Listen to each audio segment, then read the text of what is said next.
The screams were never heard beyond the music.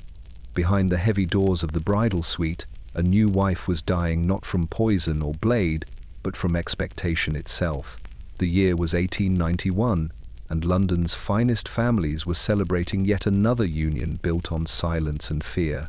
Every chandelier shimmered, every violin played, while upstairs something sacred was being broken.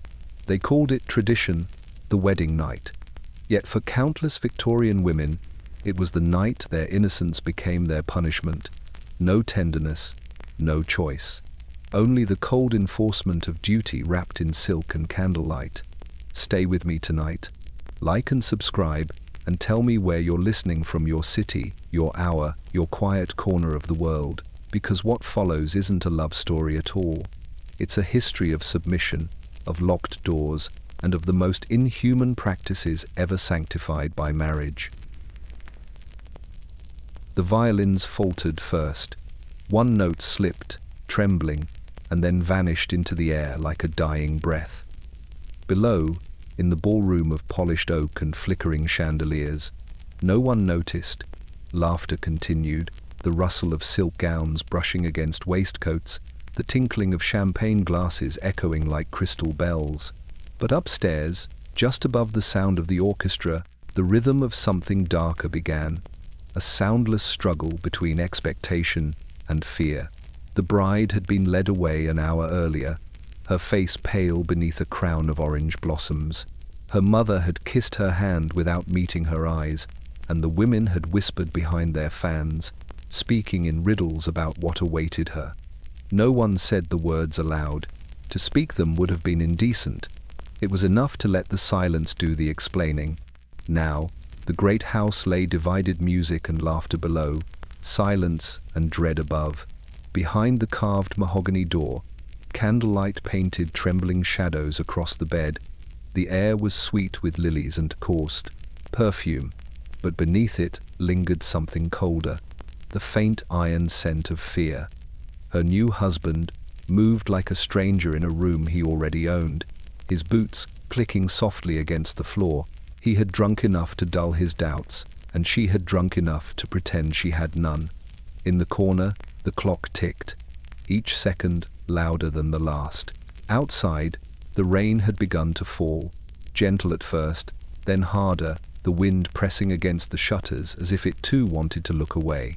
The bride's hands were clasped so tightly that the pearls around her wrist bit into her skin. He reached for her, and she froze. Not from shock, but from preparation. Every girl was told to expect this moment, though none were told how to endure it. There were words spoken, low and slurred, the kind used in sermons and manuals, dressed as affection but sharpened by entitlement. He called her mine as if that made it sacred, and when the music from below swelled again, it almost drowned out the sound that followed. Almost downstairs, a few guests turned their heads. Someone said they thought they'd heard a door slam, or perhaps a chair fall over. The musicians kept playing. It was better that way. Better not to listen too closely to what every married woman already knew. When morning came, the maid found the bouquet crushed against the floor, petals scattered like tiny hearts that had lost their color. The candles had burned out. The bedclothes were tangled, the silence heavier than the rain. The bride sat by the window, staring at the grey dawn, her hair undone, her expression unreadable. The music from the night before still lingered faintly in the walls, the final notes stretching, breaking, and fading into nothing. Somewhere, below the street's fog-dimmed lamps, a carriage rolled past carrying the last of the wedding guests away. No one looked up. No one ever did. Upstairs, the music had died, but the silence had just begun. They told her it was an honor, that chastity was a jewel to be guarded until the hour of marriage, when it would be offered like a gift upon an altar. They spoke of purity as if it were a currency, the one treasure a woman could bring into her husband's world. No one mentioned that the gift could bleed, or that the altar was often built on fear. By morning, the house stirred with the brittle quiet of aftermath. Servants moved softly through the halls, avoiding the stair that led to the bridal chamber. The breakfast table glittered with silver and porcelain, yet no one dared to eat. The groom appeared first, his cravat slightly askew, his eyes red-rimmed from drink rather than remorse. He took his coffee in silence, his hand trembling only when the china cup touched the saucer. When she entered, the room froze. The bride's face was drained of color, her lips drawn into the faintest line, not anger, not grief, but something worse, understanding. She greeted no one. The hem of her gown brushed the floor, hiding the bruises blooming like violets beneath her skin. Her mother reached to touch her arm, but the gesture fell short, hesitating in the air. There were no words for what everyone suspected yet could never name. To the men at the table, her silence meant virtue. They saw obedience in her downcast eyes, dignity in her stillness. The women, however, recognized it for what it was, the quiet that follows pain. They had worn it once themselves, and they pitied her in the same breath that they envied her new status. She was now a wife, and wives were meant to endure. After the meal, the doctor called. Not because anyone thought her ill, but because it was customary. He arrived with his black bag and thin smile, smelling faintly of camphor and moral authority. "A routine visit," he said, glancing at the young bride without truly seeing her. His questions were rehearsed, his tone paternal. Did she rest? Did she faint? Did she behave as expected? He recorded her answers in a small leather notebook, as if her suffering were a symptom to be catalogued, not believed. That afternoon, she was told to write to her sister a cheerful letter, one that spoke of happiness and fine gifts and the warmth of married life. She wrote it, her hand trembling only once when she had to sign her new name. Her maiden name, herself, had vanished overnight, swallowed by ceremony and contract. She was now property, sanctified by law and custom. Outside, the bells of St. Margaret's began to ring for another wedding. The sound floated through the window, bright and cruel. Somewhere nearby, another girl was smiling through her veil, unaware of what awaited her when the music faded. The bride folded her letter, sealed it with wax, and watched it cool. Then she looked toward the door, the same door that had closed the night before, and whispered a prayer, not for salvation, but for numbness. The gown was still hanging where she had left it, a ghost of silk and ivory swaying gently from the wardrobe door. In the grey morning light, the lace looked less like purity and more like mourning. It carried the scent of roses and candle smoke, the remains of a night meant to celebrate union, but instead consecrated silence. Every thread of it had been stitched by hand, meant to symbolize virtue, but beneath those flawless seams lay stains that no washing could ever erase. She touched the fabric with trembling fingers, tracing where the seamstress's work ended and her own story began. The servants had been instructed to pack it away after breakfast, to preserve it for future generations, but she had asked for one more hour, not out of sentiment, but disbelief, as if the dress itself might explain what had happened. It did not. It only hung there, motionless, reflecting her own stillness. Outside the window, London moved on as if nothing had changed.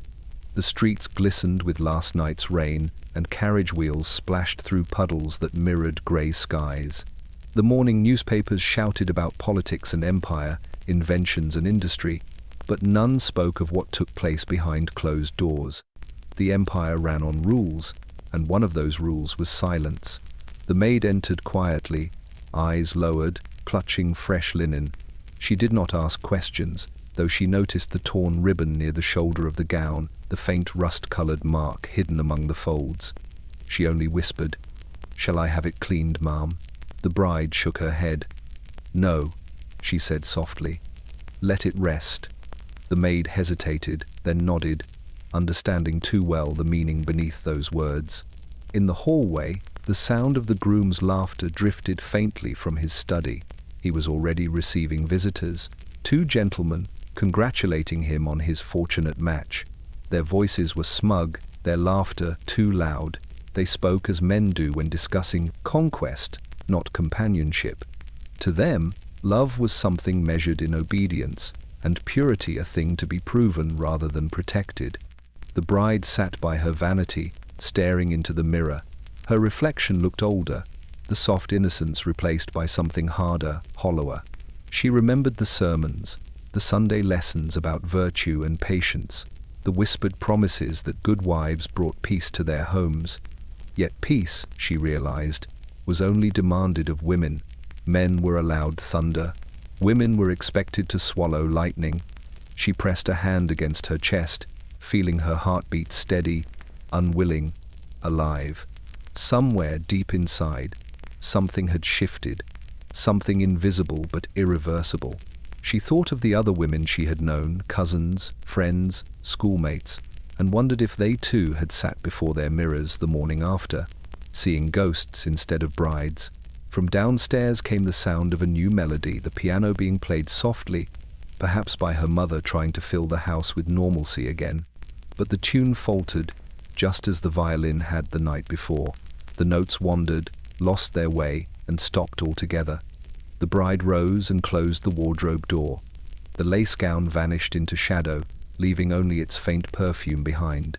She looked around the room, at the untouched gifts and gleaming silver, and realized how easily beauty could disguise ruin. Then she whispered to herself, "It was never white at all." No one ever said what marriage would truly mean. They spoke of duty, of grace, of a woman's sacred role, words that wrapped themselves around her childhood like ribbons, delicate and deceiving. From the age of 10, she had been groomed for virtue. How to curtsy, how to smile without showing teeth, how to hide a tremor in the voice.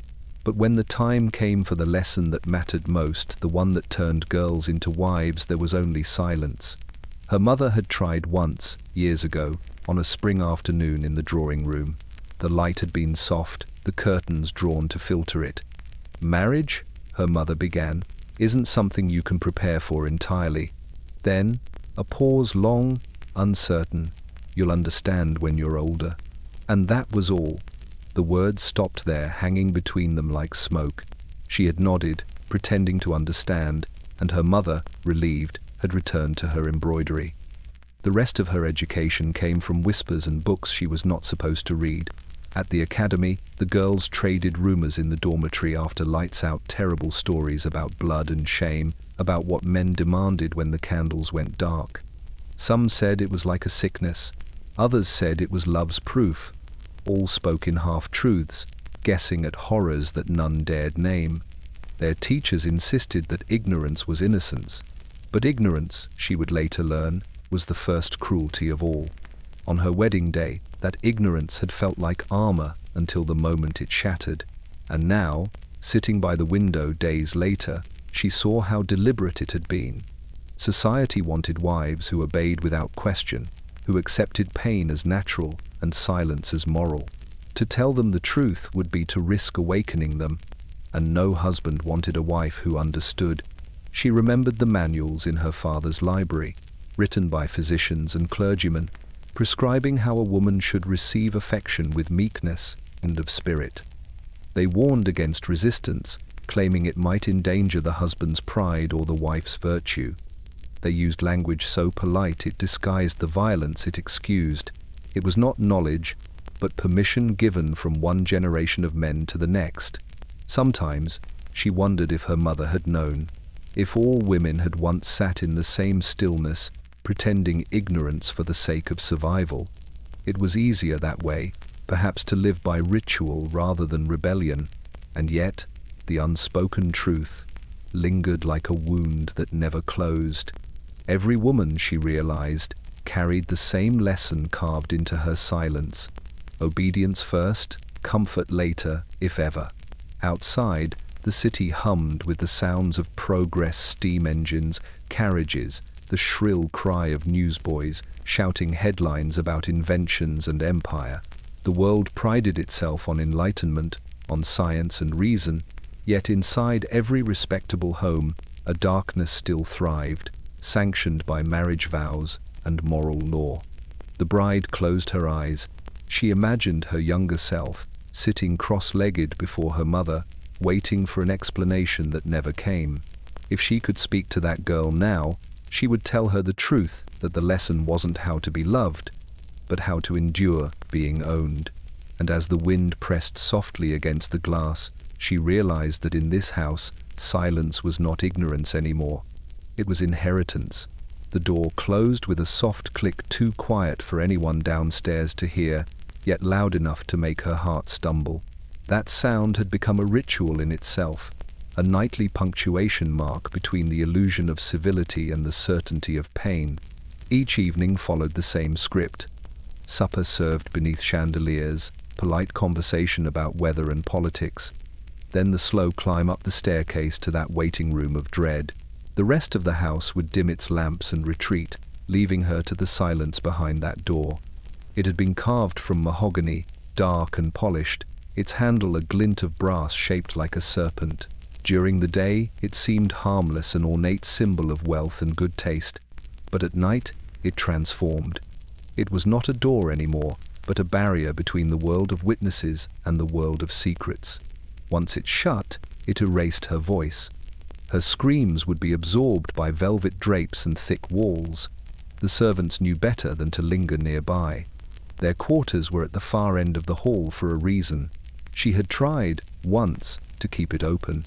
On their second night, when he reached to close it, she had whispered, "Please, leave it." The request had been small, almost invisible, but it was enough to stir his temper. He shut it anyway, his expression fixed in the polite cruelty of entitlement. "A wife mustn't be heard," he said, and turned the key. The metal groaned softly as it turned, sealing her fate. From that night onward, she never asked again.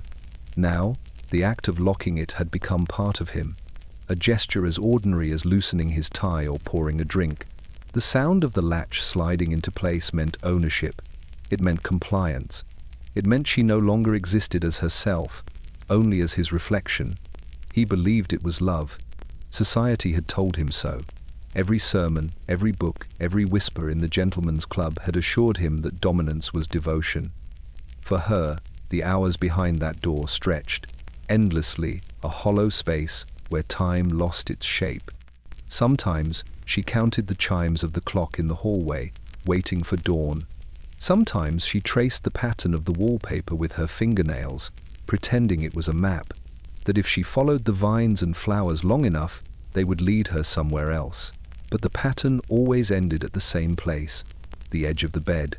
When it was over, he would sleep soundly, one arm thrown across her, as if to claim her body even in dreams. She would lie awake, staring at the ceiling where candlelight quivered like distant stars. Each flicker reminded her that there was still fire somewhere in the world, though not for her. The walls smelled of lavender and iron. The sheets were damp with sorrow. The lock, gleaming faintly in the dark, held fast. And yet, there was a moment small and trembling when she imagined unlocking it, not with a key, but with defiance. The thought alone frightened her. Women who rebelled vanished from drawing rooms and dinner tables, whispered about as warnings rather than names. Still, the thought persisted, fragile but alive. She began to dream of open doors, of corridors filled with wind, of a world that did not measure her worth in silence. Downstairs, the rest of the house slept peacefully, unaware or unwilling to know. The key still hung from the inside, glinting in the last breath of candlelight.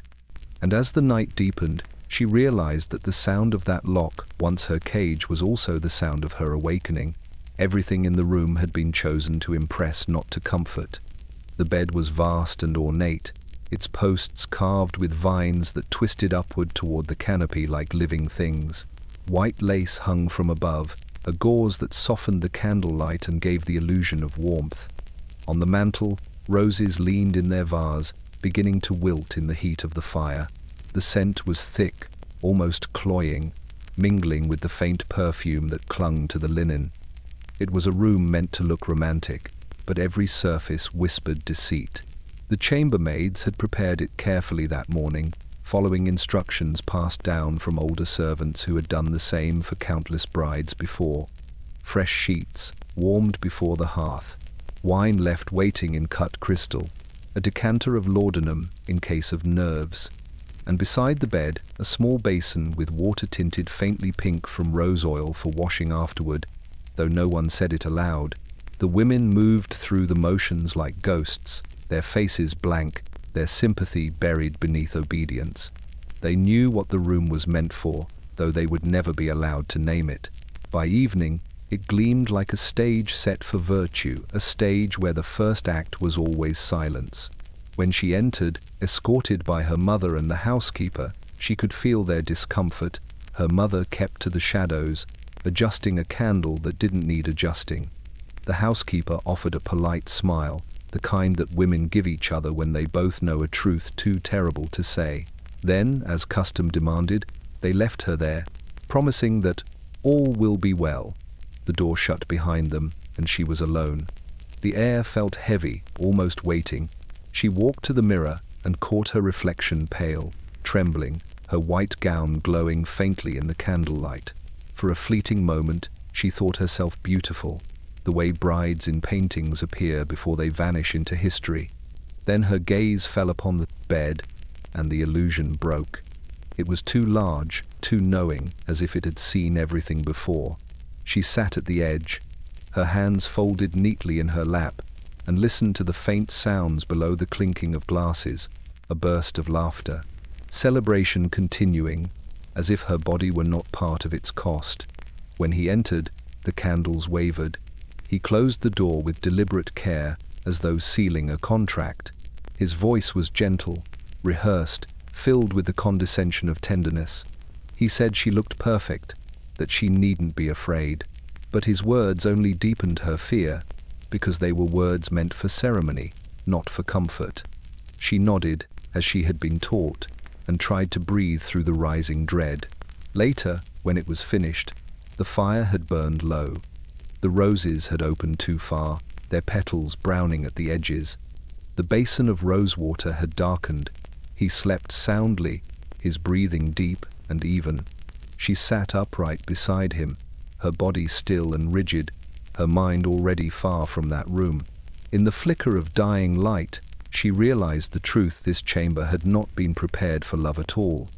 It had been built for endurance, arranged for silence, perfected for pain, and as the last candle guttered, its smoke curling into the canopy like a sigh, she understood.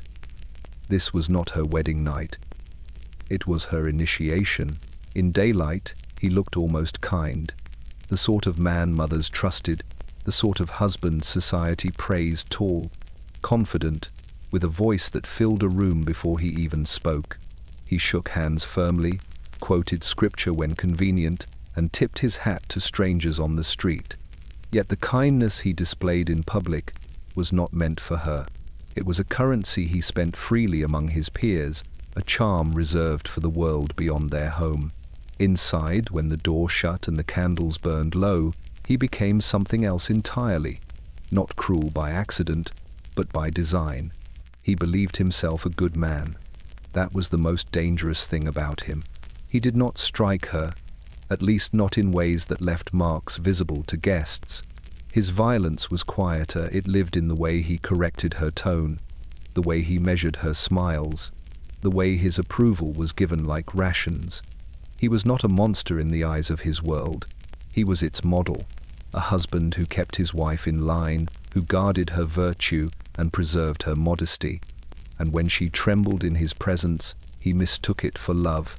Ownership was his language. He spoke it fluently. Her time belonged to him, her voice, her body, even her silence. When he wished to speak of her, he used words like mine and dearest possession, the way other men spoke of property or horses. At dinner parties, he would place a hand at the back of her neck, a gesture that seemed affectionate but carried the weight of control. The other wives noticed. Some looked away.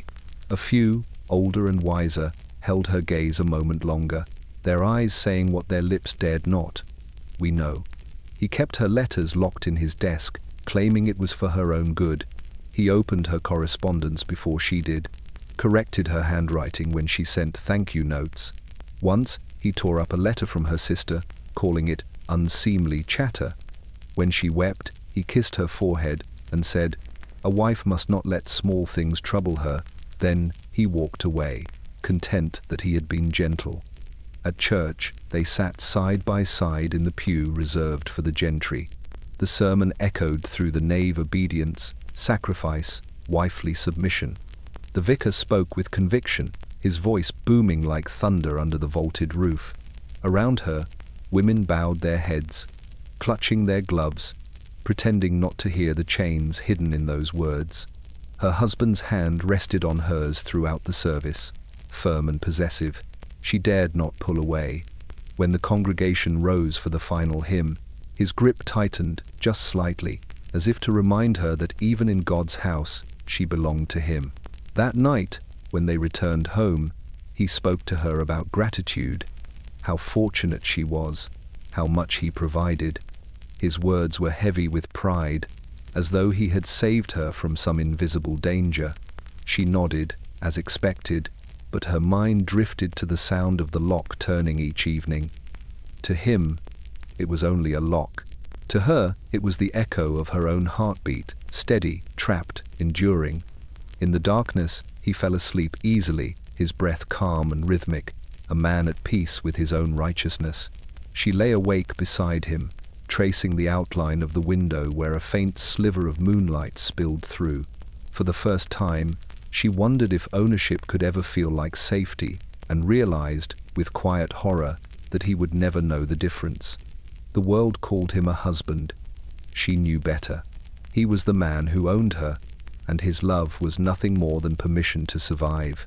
It sat on her bedside table long before the wedding, bound in blue leather, embossed with gold filigree, and titled, "The Duties of the Married Woman," a gift from her aunt, who had pressed it into her hands with a trembling smile and the words, "This will guide you." It smelled faintly of lavender and dust, and though she did not know it then, it would haunt her more than any ghost.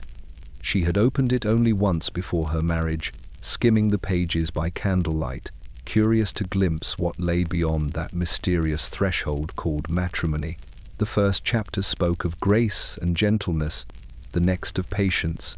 By the third, she understood that it was not meant to teach her how to live, but how to endure. Now, days after her wedding night, she sat again with the book open across her lap.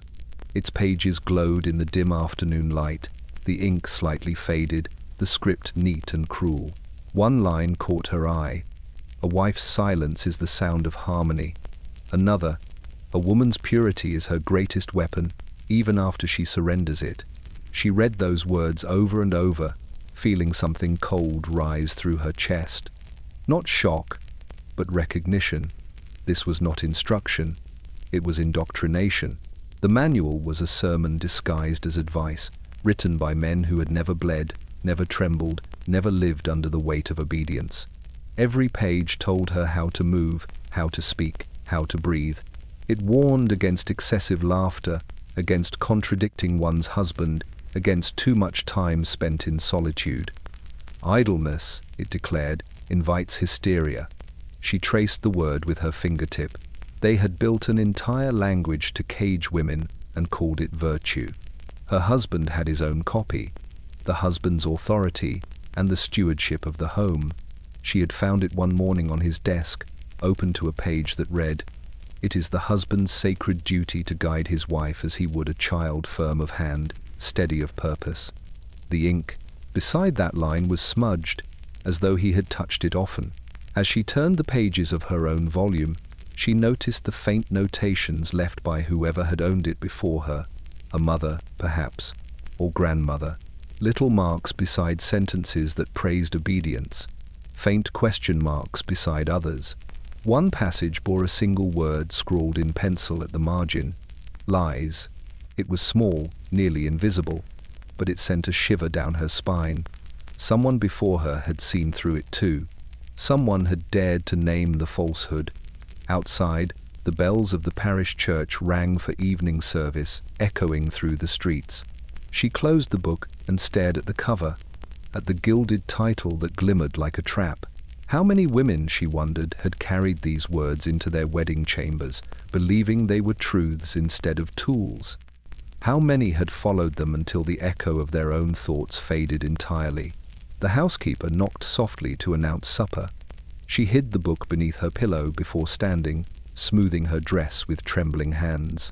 Downstairs her husband would be waiting, polite, proud, unknowing of the battle she now waged in silence. When she left the room, the bedchamber returned to its stillness. The manual remained half hidden, its pages whispering faintly as the window rattled in the evening breeze. Somewhere inside, a pressed rose fell loose, crumbling into dust, and with it, another secret piece of someone else's obedience gone, at last, to ash. The house was always quietest after midnight. The servants had long since retreated, the fire had burned down to its faintest glow, and the clock in the hallway marked time with an indifferent rhythm. In that hour, silence took on a weight, not peace, but pressure. It pressed down on her chest as she lay beside him, eyes open, watching the shifting shadows on the ceiling. Every night ended this way, not with sleep, but with endurance. He slept easily, as he always did, his breathing steady and untroubled. The world had told him he was good, that his actions were natural, that her stillness was a form of devotion. He would wake in the morning and speak to her kindly, perhaps kiss her hand before leaving for his office, believing himself a generous man. But in the dark, his generosity had a cost she could never name aloud. Her silence was not consent, it was survival. The books had told her to be gentle, to submit, to accept her husband's will as divine order. Every woman she knew had been taught the same thing, that virtue lived in compliance, and that to speak of pain was to shame the family. So she learned to quiet her breath, to let her body go still when he reached for her, to float outside herself until the ordeal was over. When dawn came, she would rise as though nothing had happened, the perfect wife once more. Sometimes she wondered if others felt it too, this strange dissociation, this ritual of pretending. Her cousin Elizabeth had once confessed, in a whisper over tea, that she dreaded nightfall. "It hurts," she had said, "but they call it duty." The words had been spoken with trembling lips, immediately followed by shame. They never spoke of it again. Women's conversations were filled with careful silences, with half-truths wrapped in laughter, with warnings disguised as gossip. Every phrase carried the echo of what could not be said. The sheets became her prison. White and soft by day, they turned cold and suffocating by night. You could smell the faint trace of him there, the blend of tobacco and soap, the ghost of authority. When she moved, the linen whispered against her skin, a reminder of everything taken from her in the name of sanctity. There were moments fleeting, dangerous, when she wanted to scream, to shatter the illusion of the obedient bride. But the house would not allow it. The walls were too thick, the expectations too old. Once, in a fit of desperation, she bit her own hand to stifle a sob. The mark remained the next morning, small and blue. She told the maid she had burned herself on the lamp. The maid nodded but said nothing. They both understood the value of silence. And so, each night, she waited not for tenderness, but for the moment after, when the world went still again, and she could breathe freely for a few hours. In that narrow space between exhaustion and dawn, she found a kind of freedom, fragile and fleeting. She would stare at the window, where the first grey light began to appear, and imagine herself walking beyond it, beyond the house, beyond the rules, beyond the sheets that bound her.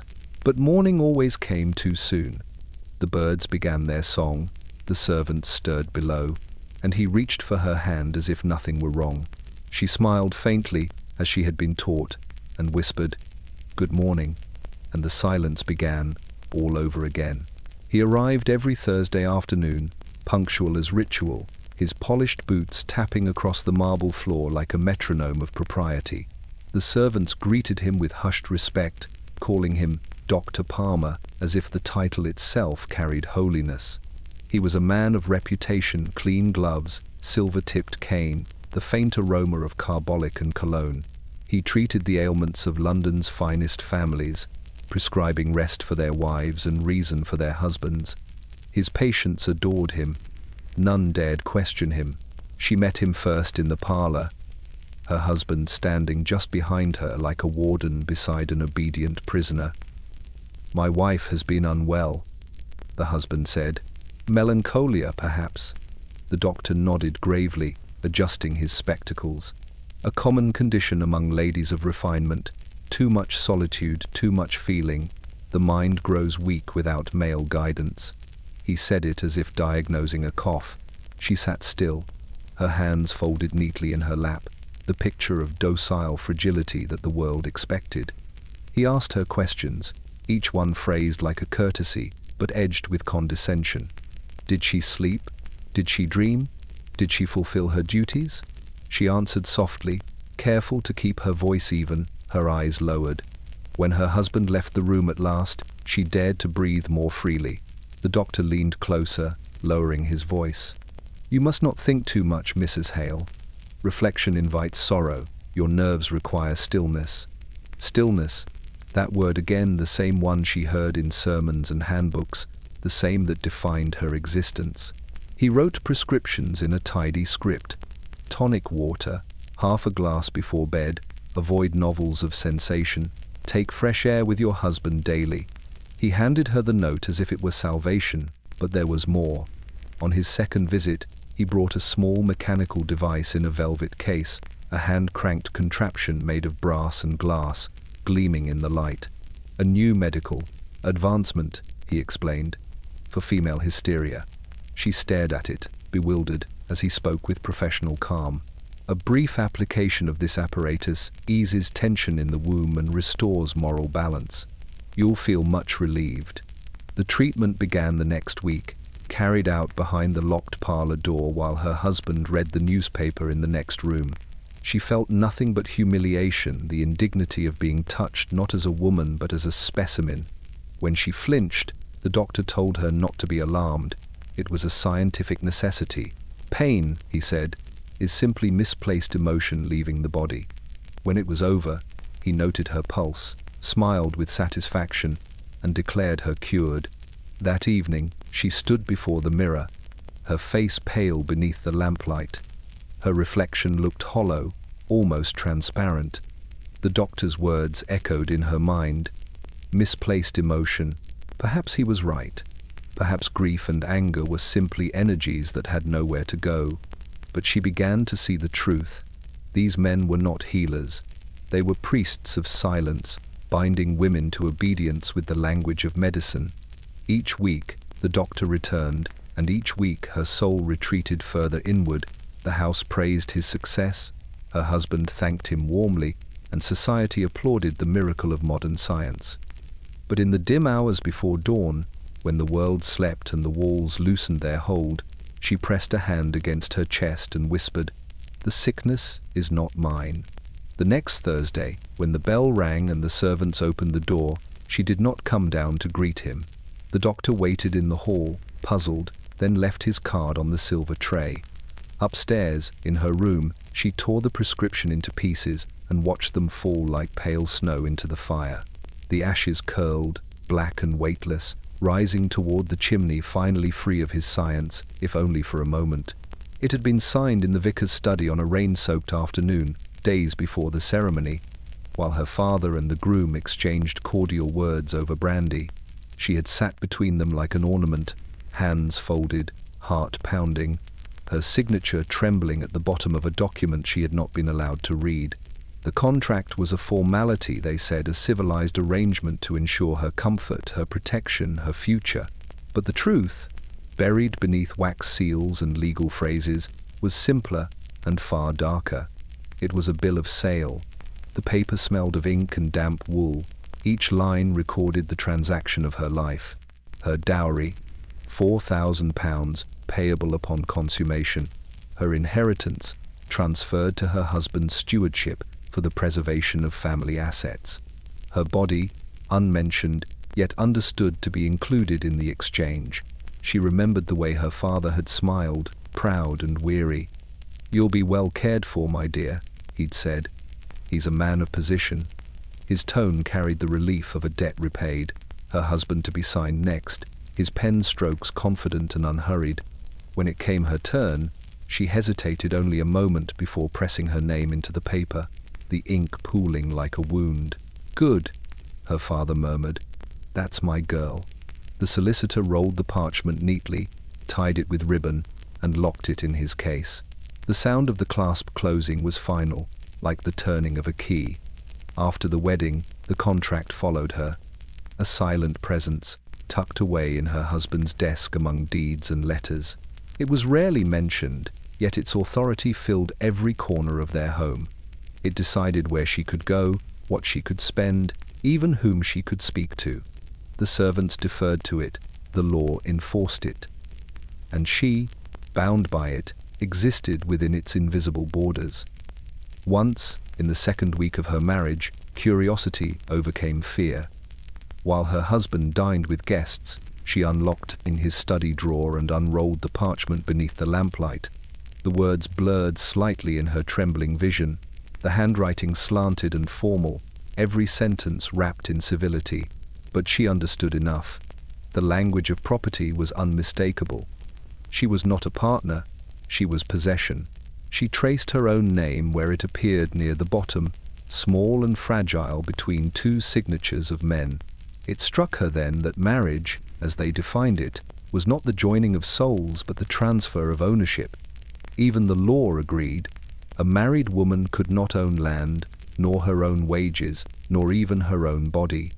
She belonged, in every legal sense, to him. When he found her later in the study, the contract still unrolled before her, he smiled faintly indulgently, as though catching a child at mischief. "My dear," he said, "you mustn't trouble yourself with matters you don't understand." He took the paper gently from her hands, refolded it, and slid it back into its place. Then, with the same calm tone, he added, "The sooner you learn to trust me, the happier we'll be." That night, she dreamed of the parchment burning, the ink blistering, the ribbon curling into ash.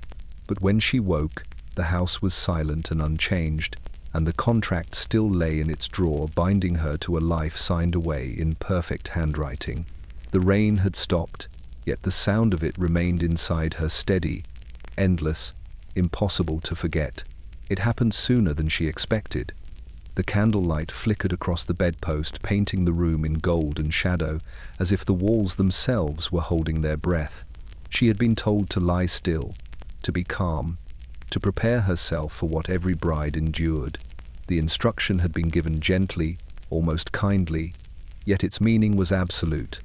Obedience was expected, resistance forbidden. She tried to steady her breathing, tried to imagine herself elsewhere, but the moment arrived regardless. The first sharp sting startled her. A rush of warmth spread across her body, accompanied by a sensation that was at once shocking and shameful. She had not anticipated the pain, or more accurately, she had been told that pain would not exist, that preparation, anticipation, and proper compliance would prevent it. The blood came quietly at first, a faint redness against the white of her gown, but enough to make her tremble, to make the room seem suddenly colder and smaller. Her husband paused, uncertain for a heartbeat, and she realized he had been as unprepared as she had been. His hands lingered awkwardly, unsure how to continue. Yet in that hesitation, she saw the truth. He was taught that the bride's body was his domain, but not how to guide it with gentleness. What society called duty, and what he believed was love, was raw and unpolished, a violent inheritance hidden beneath ritual and expectation. She had been warned by the manuals, by her mother's half-spoken phrases, by the whispers of older women, but no warning could have prepared her for the physical reality. The first blood was both an end and a beginning, the end of innocence she had carried since girlhood, and the beginning of a long series of nights that would demand endurance she did not yet understand. She pressed a hand to her mouth to stifle the gasp that had escaped her lips, realizing immediately that sound was forbidden. Every cry was a transgression, every movement questioned, every tremor scrutinized, whether by human eyes or by the weight of expectation. When it was over, he tried to soothe her, speaking in tones of reassurance. But words were useless. The pain had spoken more eloquently than any voice. The warmth of the blood, the ache in her muscles, the tension in her chest, these were lessons no manual could convey, no sermon could sanctify. She understood, for the first time fully, what the manuals meant when they spoke of endurance and submission. It was not metaphorical. It was the literal, corporeal cost of obedience. Afterward, she lay on the bed, staring at the ceiling as the candlelight flickered and the shadows danced. The room was silent except for the faint crackle of the fire, yet it felt as though the walls themselves had absorbed her pain. She imagined the maid entering, the careful hands preparing fresh linen, the quiet knowledge that this had been done countless times before, for countless women, and yet she felt uniquely alone, the first blood marking her passage into a world from which there was no return. By dawn, the sheets were washed, the stains gone from view but never from memory. Her reflection in the mirror looked the same, yet she felt transformed, altered by the knowledge that submission bore a price measured in red. She knew that night would linger in her body and mind for years, a warning to any who might believe that marriage, in this house or any other, was a covenant of love. It was, instead, a transaction of endurance, sealed by the first blood. The room smelled sweet, almost overwhelmingly so. Lavender from sachets tucked in drawers, rosewater on the sheets, scented candles burning low in their brass holders, all intended to calm, to soothe, to create the illusion of comfort. But for her, it was a cage. The fragrance clung to the air like a shroud, masking the tension in her muscles, the ache in her limbs, the quiet tremor of her hands. Each inhalation reminded her that the very air she breathed had been manipulated, measured, designed to hold her in place. She moved slowly across the room, her skirts brushing the polished floor, each step calculated, each motion restrained. Even the sound of her own breath startled her at first. The perfumed haze made the room feel smaller, compressed, as if the walls themselves leaned closer to watch. The candles flickered against the wallpaper, the light bending around the roses and vines in a way that made them appear alive, watching her like sentinels of propriety. The very beauty of the chamber had become a prison, a place where comfort and control were inseparable. Her husband had returned after an absence that had stretched only a few hours but felt like a lifetime.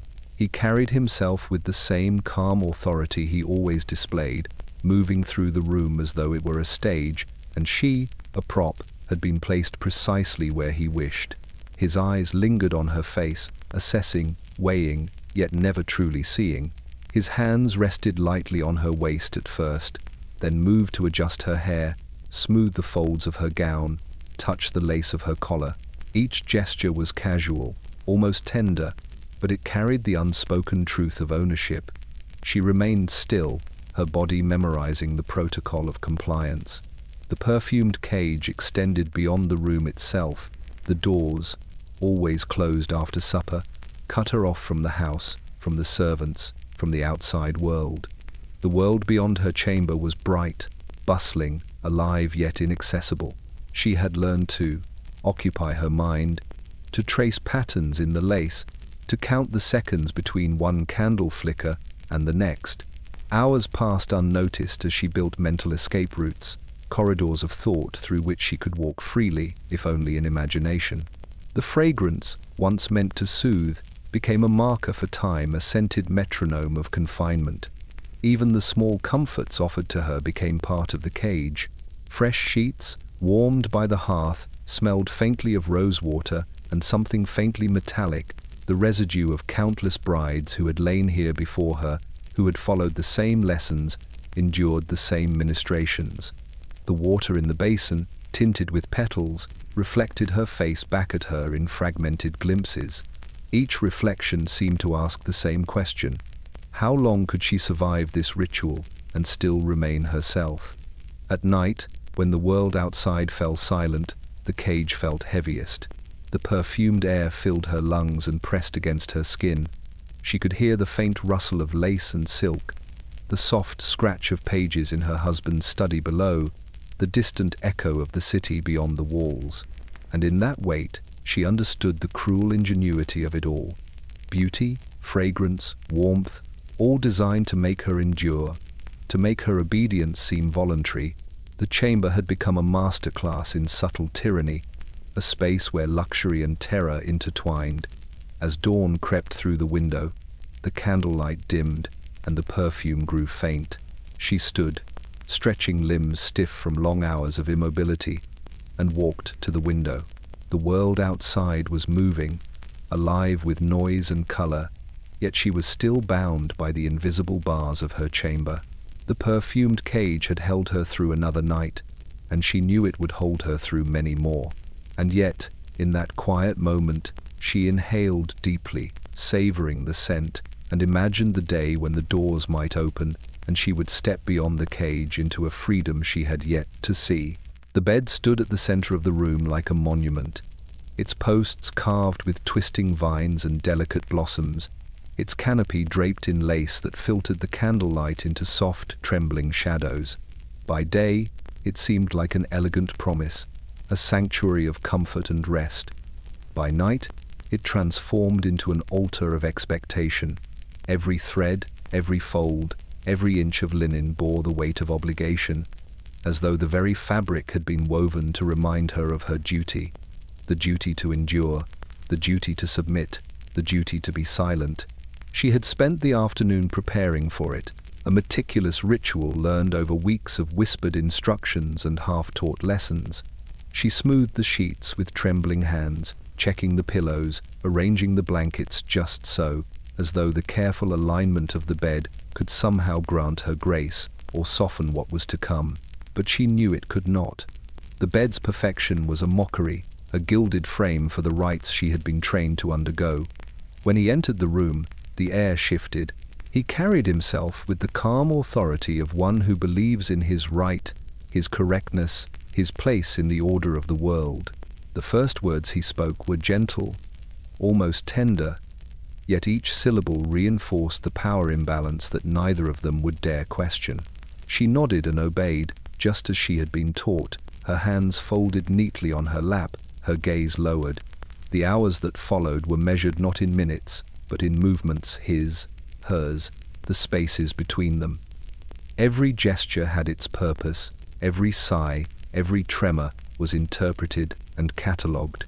She was instructed, implicitly and explicitly, in the language of compliance. The way to lie, the angle to tilt, the silence to maintain. Each correction, each admonition disguised as advice, reminded her that the bed was not hers. She was a guest upon it, expected to perform and endure as a matter of course. Her body, however, did not obey with ease.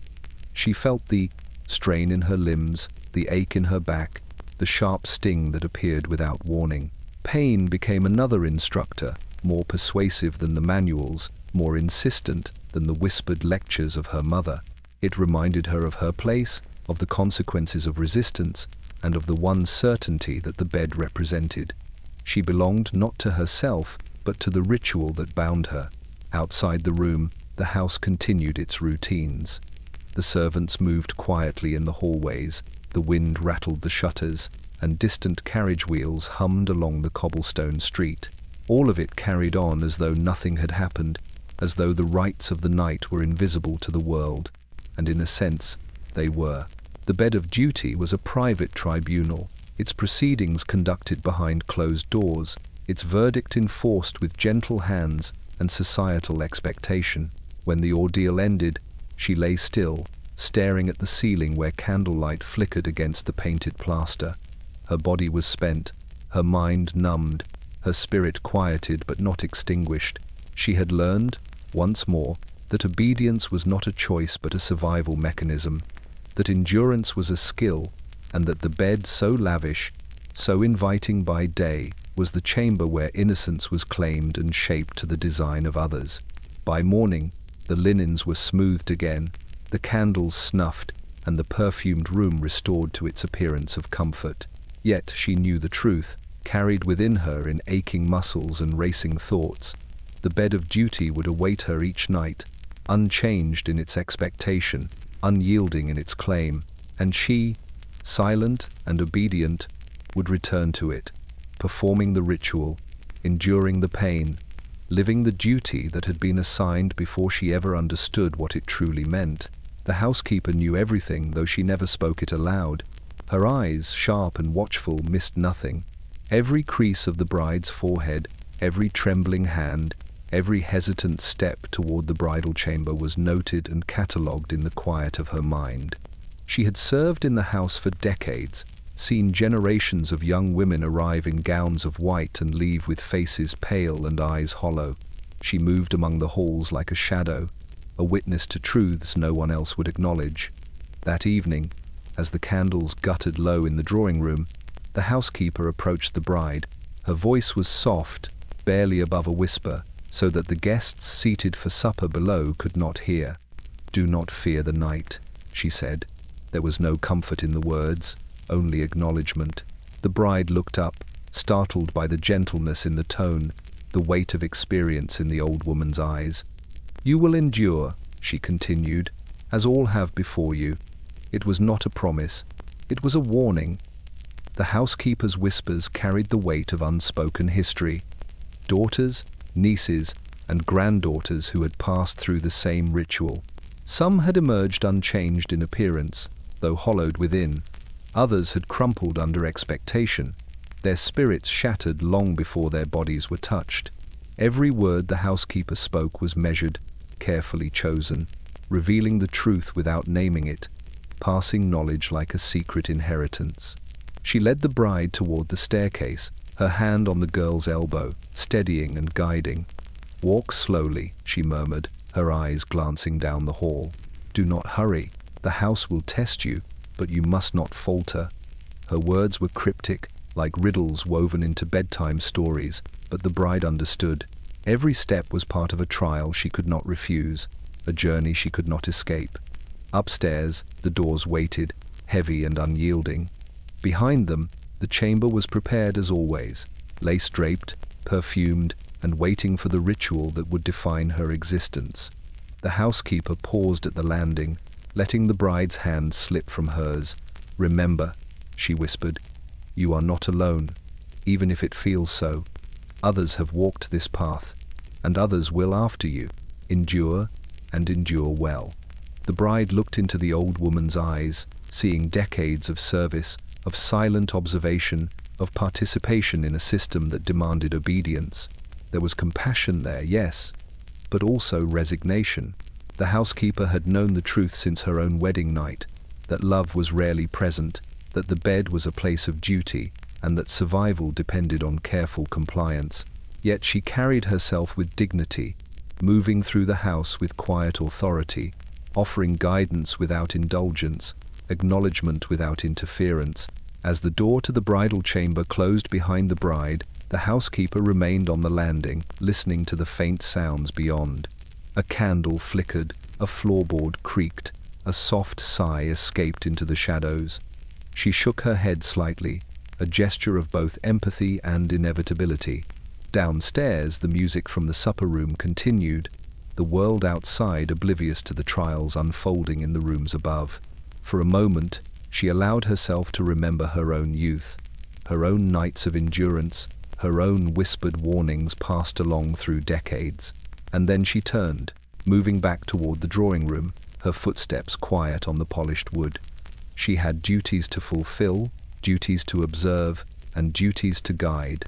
The bride would learn, as all brides did, that survival depended not on rebellion, but on listening not to the vows of love, but to the whispers of those who had endured before her. The housekeeper's whisper lingered in the air long after she had left, a fragile thread of truth in a world built on silence and obedience, a reminder that even in captivity one could find knowledge and, perhaps, a measure of quiet strength. The journal was small, bound in leather the color of storm clouds, with pages thick and unlined, waiting to absorb thoughts that could never be spoken aloud. She had hidden it beneath her pillow the night before, her fingers trembling as she slipped it into the folds of the sheet. It had been a gift from a distant aunt, one who had once hinted that words written in secrecy could survive where voices could not. Now, on the first morning after the wedding night, she opened it for the first time. Her pen hovered over the blank page. The room smelled faintly of rosewater and wax, the air heavy with the memory of what had occurred hours before. The first words she wrote were tentative, delicate. "I do not know how to begin." She paused, listening to the quiet of the house, the distant murmur of servants preparing breakfast, the faint tick of the clock in the hallway. Writing was the only space in the house where she could exist fully as herself, even if only for moments. She wrote of the dress, of its white lace that had seemed so pure yet now felt stained by memory. She wrote of the candles, their light flickering across the walls like ghosts, and of the perfume that had masked fear and pain alike.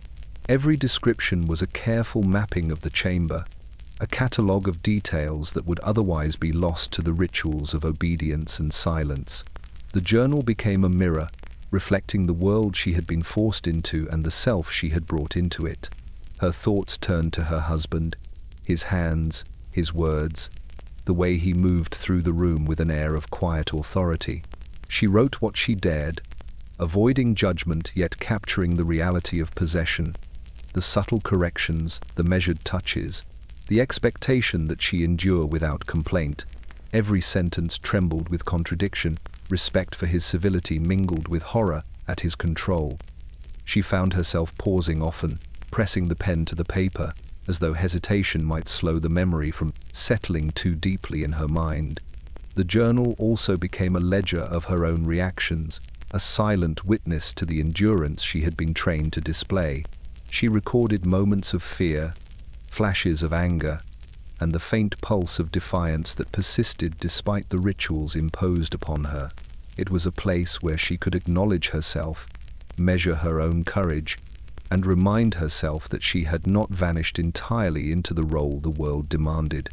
Each entry ended with small, almost imperceptible affirmations. I am still here. I remember my name. Outside the window, morning light spilled across the room in pale slats, illuminating the dust motes that floated in the air. She paused her writing to look at the world beyond the glass, the gardens trimmed neatly, the street glistening with rain, the distant chimneys of other houses, oblivious to the private ordeals within their walls. It was a life moving forward, indifferent to her suffering, indifferent to the rules that bound her. When she returned to the journal, she wrote about the promise of endurance, the lessons imparted through touch and command, the unspoken expectations carried from generation to generation.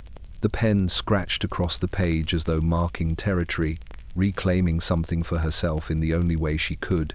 She wrote until her hand ached, until the candlelight waned and shadows deepened. Then, she closed the journal carefully, sliding it back beneath her pillow. It was hers, a secret repository of memory, defiance, and self. And though no one else would ever read it, she understood that within its pages, she was no longer simply the bride who obeyed. She was a witness to her own life, the chronicler of the first of many nights that would shape her into someone both hidden and enduring.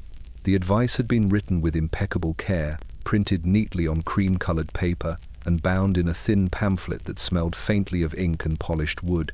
It was distributed discreetly among the gentlemen of the city, fathers, uncles, prospective husbands, men who had the means to purchase not only a bride, but also her obedience. The title, Guidance for the Married Gentleman, promised instruction in civility and propriety. In truth, it offered permission to dominate, to dictate, and to enforce the rituals of the wedding night with the authority of science and morality combined. She had learned of it through whispers.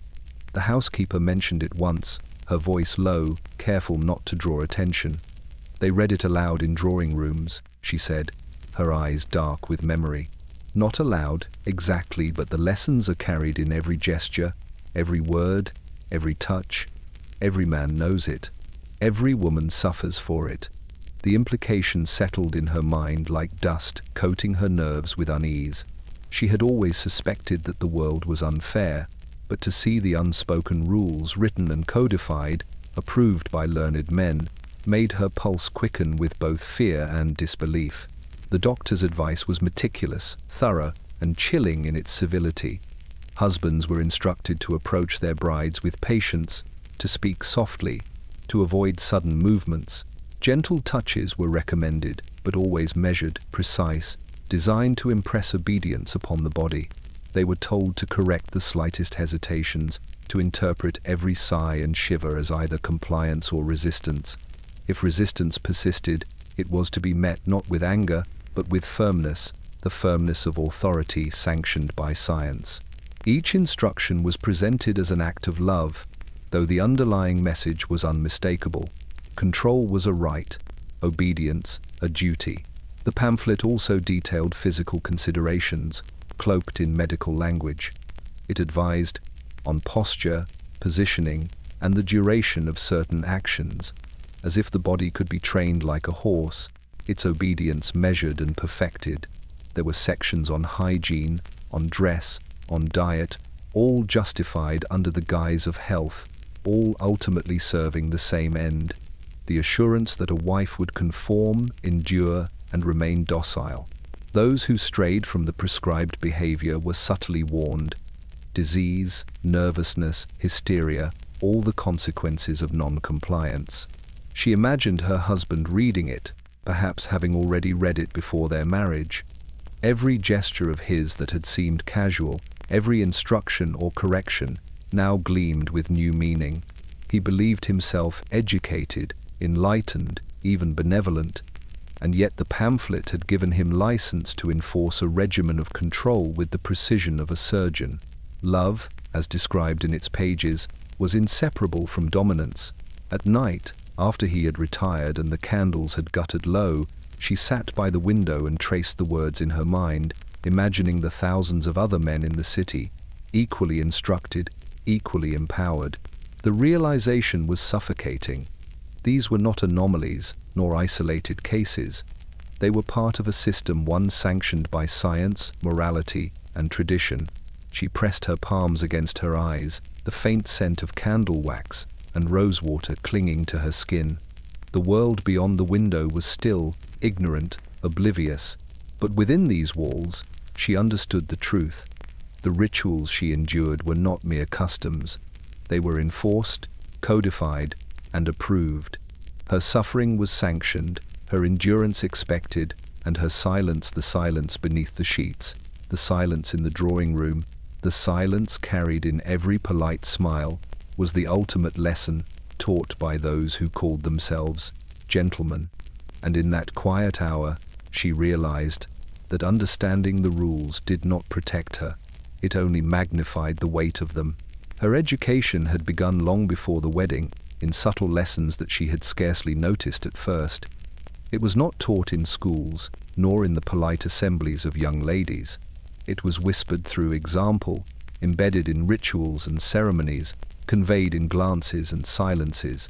The preparation for her role as a wife was meticulous, deliberate, and unrelenting.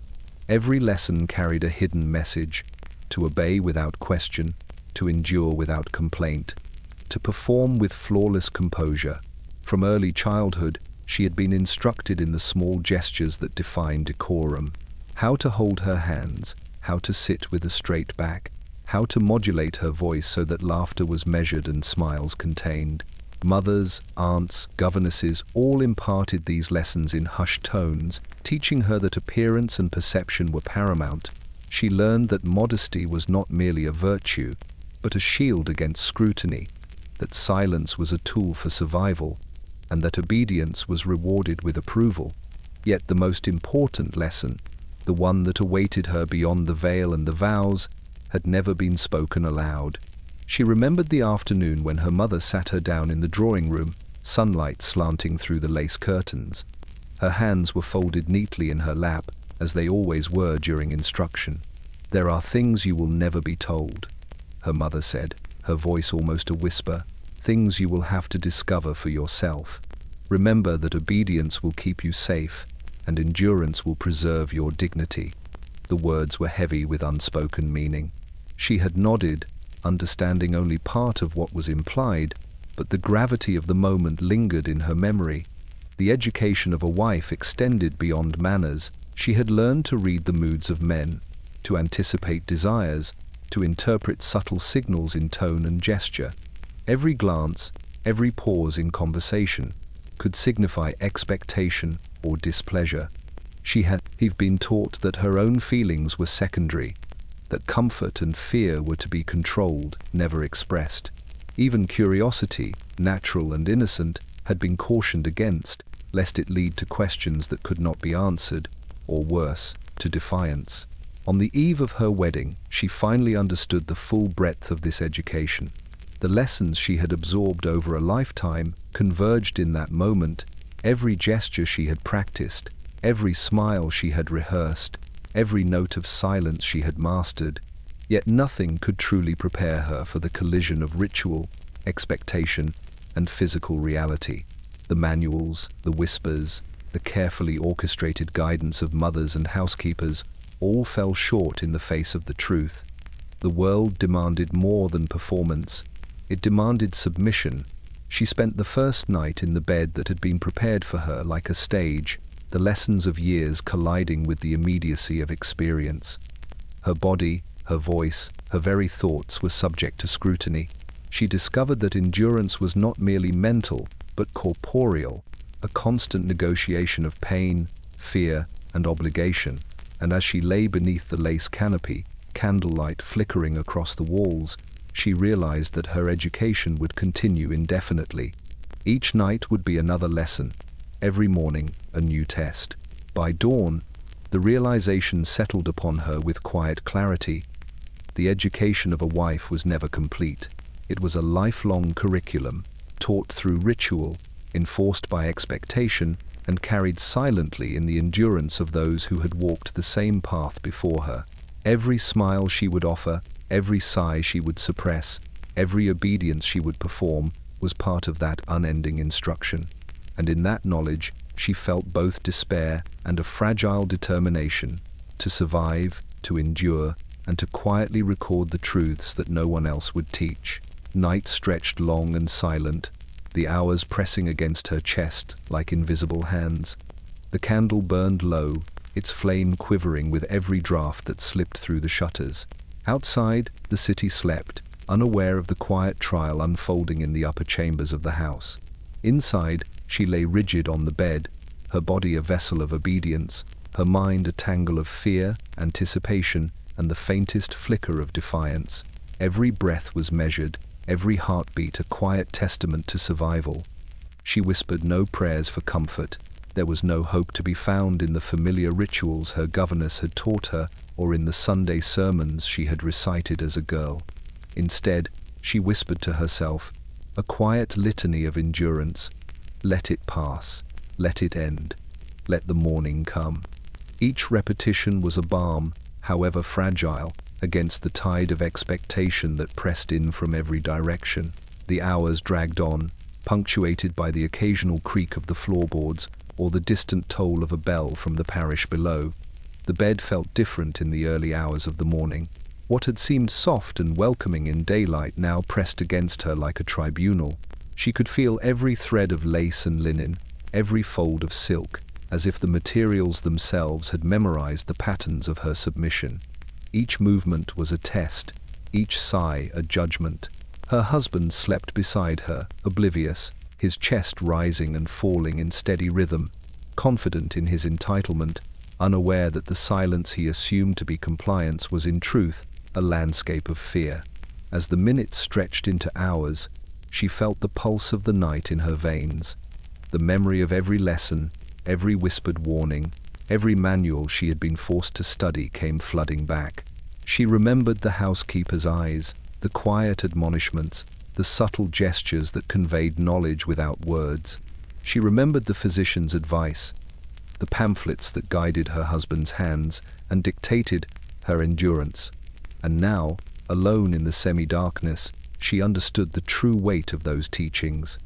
They had prepared her not for love, not for intimacy, but for survival under strict and relentless expectation. She thought of the city beyond the walls, of other wives sleeping in candlelit rooms, of girls just beginning their journey, innocent and unprepared.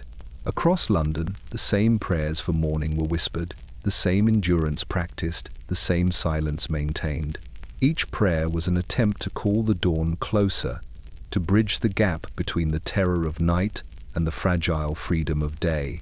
It was not a plea for protection, nor a hope for mercy.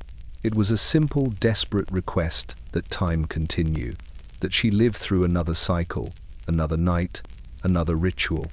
When the first light of dawn finally slipped through the curtains, pale and hesitant, she exhaled softly, feeling the tension in her body release just enough to allow a trembling breath. The shadows retreated. The room shifted back into something approaching normalcy. She rose slowly, stretching stiff limbs, and looked at the world beyond the glass. The streets were waking, the birds stirring, and the distant sound of carriages echoed like a heartbeat. Her prayer had been answered, though not in the way she had imagined. The morning did not bring safety or relief, only continuation. Yet even so, there was a fragile solace in the knowledge that she had endured, that she had survived the ritual once more. Each prayer for morning was a silent vow.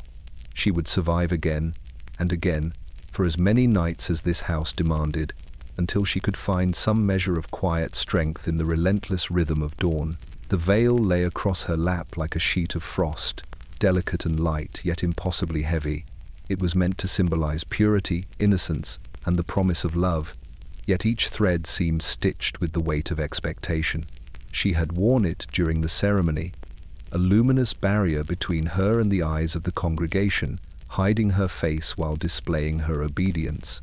But now, in the quiet of the morning, it felt less like protection and more like a shroud, a reminder that the world would never see her fully, that the lessons of the night had been inscribed upon her long before she understood them. She held it carefully, lifting the lace to study the intricate pattern. Tiny flowers, woven with perfection, seemed to bloom in the flickering candlelight. But the beauty was a mask, hiding the truth beneath. Each petal, each delicate thread, reminded her of the countless women who had walked this path before her, who had endured the same rituals, the same lessons in silence, the same hidden pain. The veil was never just fabric, it was history, inheritance, and indictment all in one. Her fingers trembled as they brushed the edge of the lace, recalling the night it had first fallen over her face. She remembered the soft murmurs of the vicar, the delicate touch of her mother arranging it, the whispered blessings meant to sanctify her submission. Yet beneath the ceremonial words lay an unspoken reality. The veil would not shield her from what awaited behind the locked door, from the demands of the bed, from the cold authority of her husband. The ritual was not for her comfort, it was for the perpetuation of control. The veil seemed to breathe with her, rising and falling as she inhaled and exhaled. It was a fragile barrier between her and the world, yet it did nothing to soften the lessons she had learned, lessons that began with obedience, continued with endurance, and ended with silence. She had carried them into the chamber, where candlelight flickered across, the lace and shadows danced across the walls. She had carried them onto the bed, where her body had been measured against expectation, and her compliance catalogued without mercy. And now she carried them into the day, where the city outside moved on, indifferent to her experience, blind to the hidden cost of virtue. She tried to fold the veil neatly, to tuck it away, but it resisted, like a living thing that refused to be contained. It reminded her that her lessons were not transient, they were permanent. The training, the submission, the endurance, all were inscribed upon her not just in memory but in body and spirit. The veil would never lift entirely, because the knowledge of what she had endured and what would continue would remain with her forever. The morning sun touched the edges of the fabric, gilding the lace with a faint golden glow. She placed it carefully back on the table, smoothing the folds with hands that still shook slightly from the memory of night. Outside, life continued. Carriages rattled along the cobblestone streets. Shopkeepers arranged goods. Children ran through alleys. None of it acknowledged the truth hidden behind the walls of the house. None of it recognized the endurance required of women who had been bound by expectation before their feet had ever left the altar. She sat quietly, staring at the veil, and understood the stark reality. The lessons of the night were not a single event, not a moment of fear or pain to be left behind. They were continuous, carried forward with every folded gown, every whispered admonition, every ritual repeated in silence. The veil, once a symbol of innocence, had become a reminder of endurance, a reminder that the world demanded obedience, and that she would carry it, always, even when no one watched. The chambermaid had served in the house for decades, her back bent from years of carrying trays, polishing silver, and adjusting the intricate folds of gowns that weighed more than they seemed. She moved quietly, always aware of the unseen eyes, the unspoken rules, the fragile boundaries between obedience and survival. No one spoke to her about the truths she had witnessed, but she had seen them all: brides trembling on the threshold of the bridal chamber, mothers whispering cautions they could never articulate, young women forced to learn lessons in silence and submission. And tonight, she could no longer remain silent herself. She had been cleaning the corridors when the newest bride paused, her hands trembling over the banister. The chambermaid saw the fear etched into the girl's posture, recognized it because she had once felt the same decades ago, when her own wedding night had been a trial she barely survived. She approached cautiously, her voice a soft murmur, barely audible above the ticking of the clock in the hallway. "Do you understand what awaits?" she asked. The bride's eyes widened, a mixture of dread and uncertainty, and she shook her head. The chambermaid leaned closer, lowering her voice further. "They will speak to you of love," she said, "and you will hear the word obedience. They will say it is duty, they will say it is sacred, but it is endurance. It is measured in silence and in trembling limbs. You must remember this, always." Her hands were steady on the railing, though her heart beat quickly, reliving her own nights of instruction and fear. She had never told anyone before, not the other servants, not her sisters, not her friends. The bride needed to know, needed the small shred of preparation that might allow her to survive.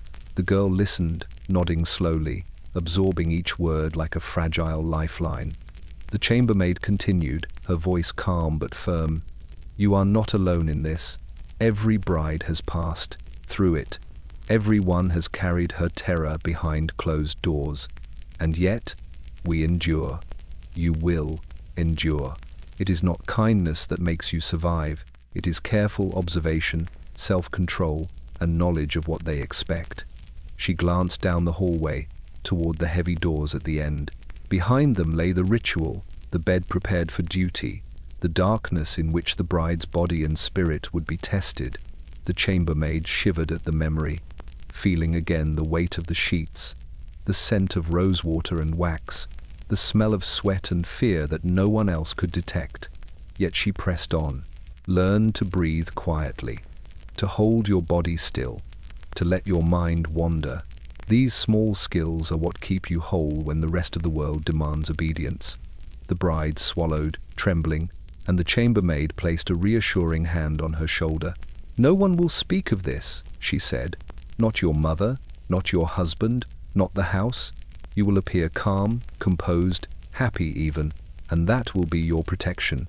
She paused, letting the weight of her words settle. "But remember, the knowledge I give you is yours. Carry it carefully, use it wisely, and know that you are not the first, and you will not be the last." When the chambermaid stepped back, she allowed herself a brief moment of relief. She had given a warning, a small confession of truth, and for once, she felt the faintest sense of agency in a household ruled by silence. The bride nodded once, a fragile acknowledgement of what she now understood. The doors at the end of the hall loomed, waiting, and the girl prepared herself to step forward, armed with knowledge that no manual could teach, no sermon could convey, and no candlelight could illuminate. The chambermaid turned and continued down the corridor, her footsteps soft on the polished floor, carrying with her the secret of survival, whispered from one generation of women to the next, unseen, unspoken, yet enduring. The vicar arrived precisely at 10:30, his black coat spotless, his collar stiff, and his face a mask of solemn authority. He carried a small leather-bound book, its pages edged in gold, the words within intended to sanctify obedience and cement ritual. The congregation had dispersed hours before, leaving only the household staff and the bridal pair in the drawing room. their presence required by tradition rather than desire. The vicar's eyes swept over them, briefly pausing on the bride, whose hands were folded delicately in her lap, and then on the groom, who stood upright, projecting calm control. His voice, when he spoke, was low but firm, echoing slightly in the high-ceilinged room. "Marriage is a sacred covenant," he began, and the words rolled over her like waves, familiar yet foreboding. "A union ordained not only in the eyes of God, but in the duty of husband and wife to uphold virtue, honor, and obedience." She had heard similar sermons countless times in the pews, in her mother's drawing room, in the whispered instructions of her governess. But now, standing in the room where her life would be reshaped, the words carried a weight she had not fully anticipated. The vicar approached the bride first, placing his hand lightly upon her head. The touch was not unpleasant, yet it was charged with authority, a gentle imposition of ritual that reminded her of the lessons she had absorbed throughout her life. "May you find strength in submission and wisdom in endurance," he said, his voice carrying the cadence of years of practice. The blessing, though soft, felt like a declaration. The expectation of obedience had been codified, sanctified by divine authority. She bowed her head, absorbing every syllable, knowing that a single act of hesitation could be interpreted as defiance. He then moved to the groom, placing a hand upon his shoulder. "And may you guide her with firmness tempered by care, exercising your rightful authority with gentleness and restraint," he intoned. The words seemed almost ironic in their contrast, control framed as kindness, command as devotion. The groom nodded, his expression steady, but she could feel the unspoken power in the gesture, the subtle reminder that her life would now be conducted according to his discretion, sanctioned by both law and God. The vicar's blessing continued, touching on matters of propriety, daily conduct, and the sanctity of the household. Every phrase, every carefully chosen word reinforced the hierarchy of marriage, the codified expectation of compliance. When he spoke of love, it was not the warmth of companionship, but the dutiful affection of a wife toward her husband, her obedience a testament to her virtue. The bride listened, heart pounding, as she realized that these words, so serene on the surface, masked the reality of control that awaited her behind closed doors. As the ritual concluded, he pressed a hand briefly on her shoulder again, a symbolic gesture of authority and blessing combined. "Go now," he said, "and honor the covenant you have undertaken." His words carried finality. The bride rose carefully, feeling the weight of every expectation pressing down upon her. The vicar stepped back, and she could sense the end of his watchful presence, but the lessons lingered, etched into the room and into her mind. Once he departed, leaving the house quiet once more, she realized that the blessing had done more than sanctify the union. It had transformed the room into a chamber of both expectation and confinement, a space where obedience was divine and endurance inevitable. She stood by the window, staring out at the morning light, and understood fully that the vicar's blessing was not merely ritual, it was a decree, a declaration that her life was now bound to duty, and that every act, every breath, every heartbeat would be measured against the standard of submission. The pamphlets had arrived months before her wedding, tucked discreetly among the ledgers and letters in her father's study. They were printed on thick paper, each page inscribed with diagrams, annotations, and carefully worded instructions. The titles spoke of propriety, health, and domestic harmony, yet the content revealed something far more insidious: a methodical science of control, a framework for ensuring that a wife's obedience could be quantified, measured, and perfected. She had glimpsed them once, hidden behind a stack of legal documents, and the memory had haunted her ever since. By the time she married, she understood their import. Every touch her husband would make, every correction, every instruction she would receive had been codified in the sterile, authoritative language of medicine. The manuals were meticulous: the correct angle for a hand to rest, the proper timing for movement, the physiological responses deemed acceptable. Deviations were diagnosed as weakness or hysteria. Obedience was medical. Submission was scientific. The lessons she had learned in whispers and sermons now revealed themselves as part of a larger, orchestrated system. Her first night beneath the lace canopy brought the theory to life. The candlelight flickered across the diagrams she had glimpsed in her father's study. Anatomical sketches paired with written instructions, noting the responses expected of a compliant wife. Every movement, every sigh, every tremor in her body could be interpreted, catalogued, and corrected. She realized, with cold clarity, that the rituals she had been taught as moral duty were underpinned by a pseudo-science that sought to mold her into an idealized form, a template of endurance designed to satisfy both societal and biological imperatives as defined by men. The science of submission extended beyond the body. Her thoughts, her emotions, her very perception of self were under scrutiny, guided by rules she could not openly resist. The manuals described the correct posture for reflection, the appropriate intervals for conversation, even the proper level of curiosity permitted in a young bride. Curiosity, they warned, led to disobedience, disobedience to illness. She understood that compliance was framed as health. Her obedience, therefore, was not simply expected, it was mandatory, medical, and essential. Each night, the bed became a laboratory. Candlelight illuminated the contours of her limbs, the subtle curves of her shoulders, the tremors of her hands. Every response he elicited was measured, corrected, and reinforced according to the invisible principles she could sense but not name aloud. The instructions had been clear. The wife must endure, the husband must guide, and the world must see a marriage of harmony, where obedience and submission were celebrated as virtue. Deviations were not just moral failures but physiological irregularities, a dangerous, unacceptable anomaly. By dawn, she lay in quiet reflection, her body heavy, her spirit taut with the strain of enforced perfection. The manual's lessons lingered, echoing in the corners of the room like shadows. How to endure, how to bend without breaking, how to perform the rituals of compliance so flawlessly that the observers, her husband, the household, society itself, would never detect resistance.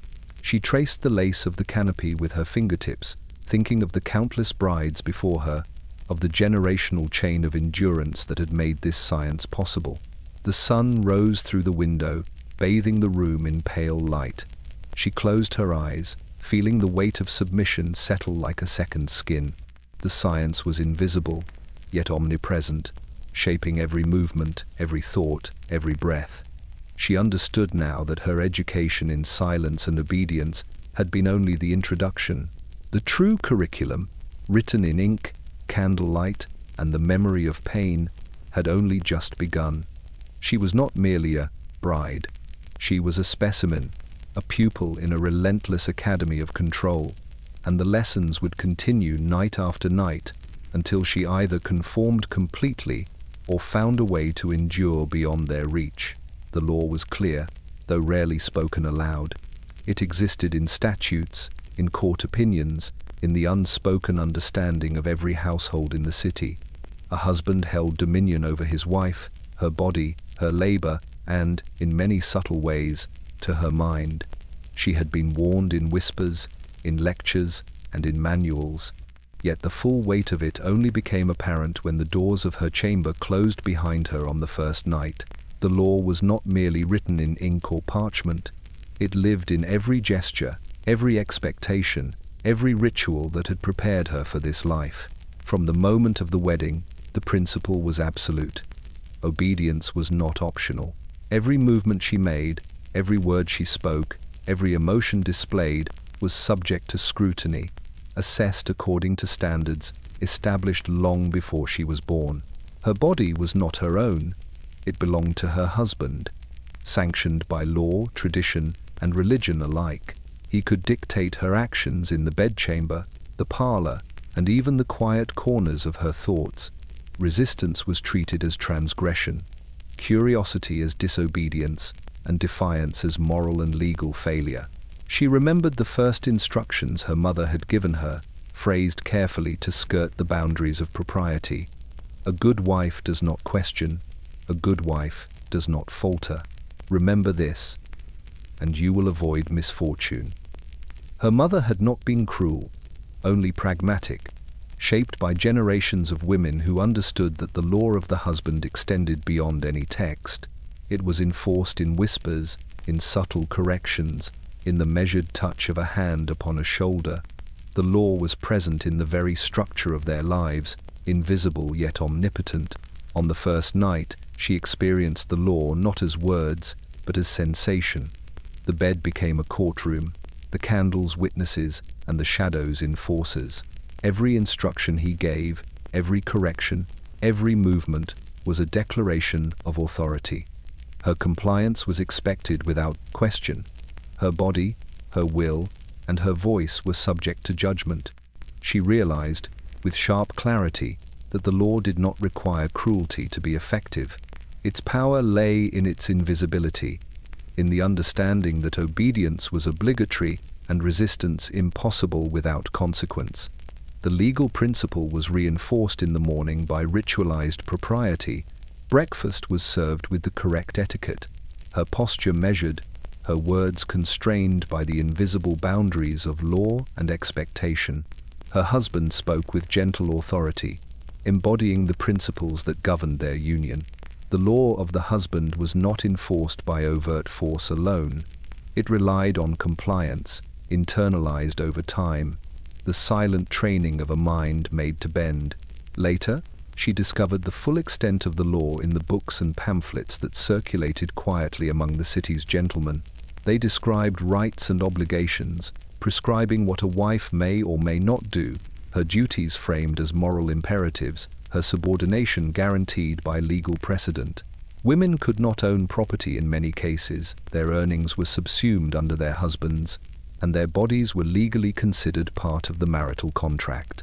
Every ritual, every expectation, every night spent in obedience was backed by these laws, invisible threads connecting compliance to legality. By the end of the first week, she had begun to internalize the lesson. The law of the husband was not merely a rule, it was a framework for survival. To endure was not simply moral, it was necessary, a requirement embedded in the very fabric of her life.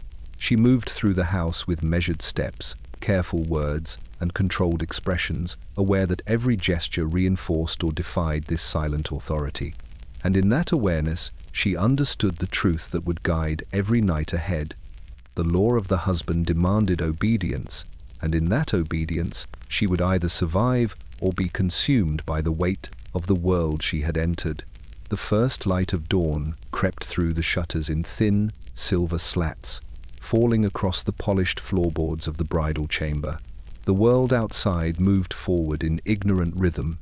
Carriages rattled along the wet cobblestones, market vendors shouted over one another, and the distant tolling of church bells marked the hour, as if time had no knowledge of the trials endured within these walls.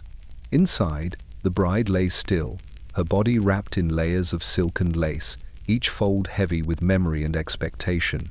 The bed, once a soft promise, had become a repository of endurance, its sheets carrying the faintest scent of sweat, wax, and perfumed oil.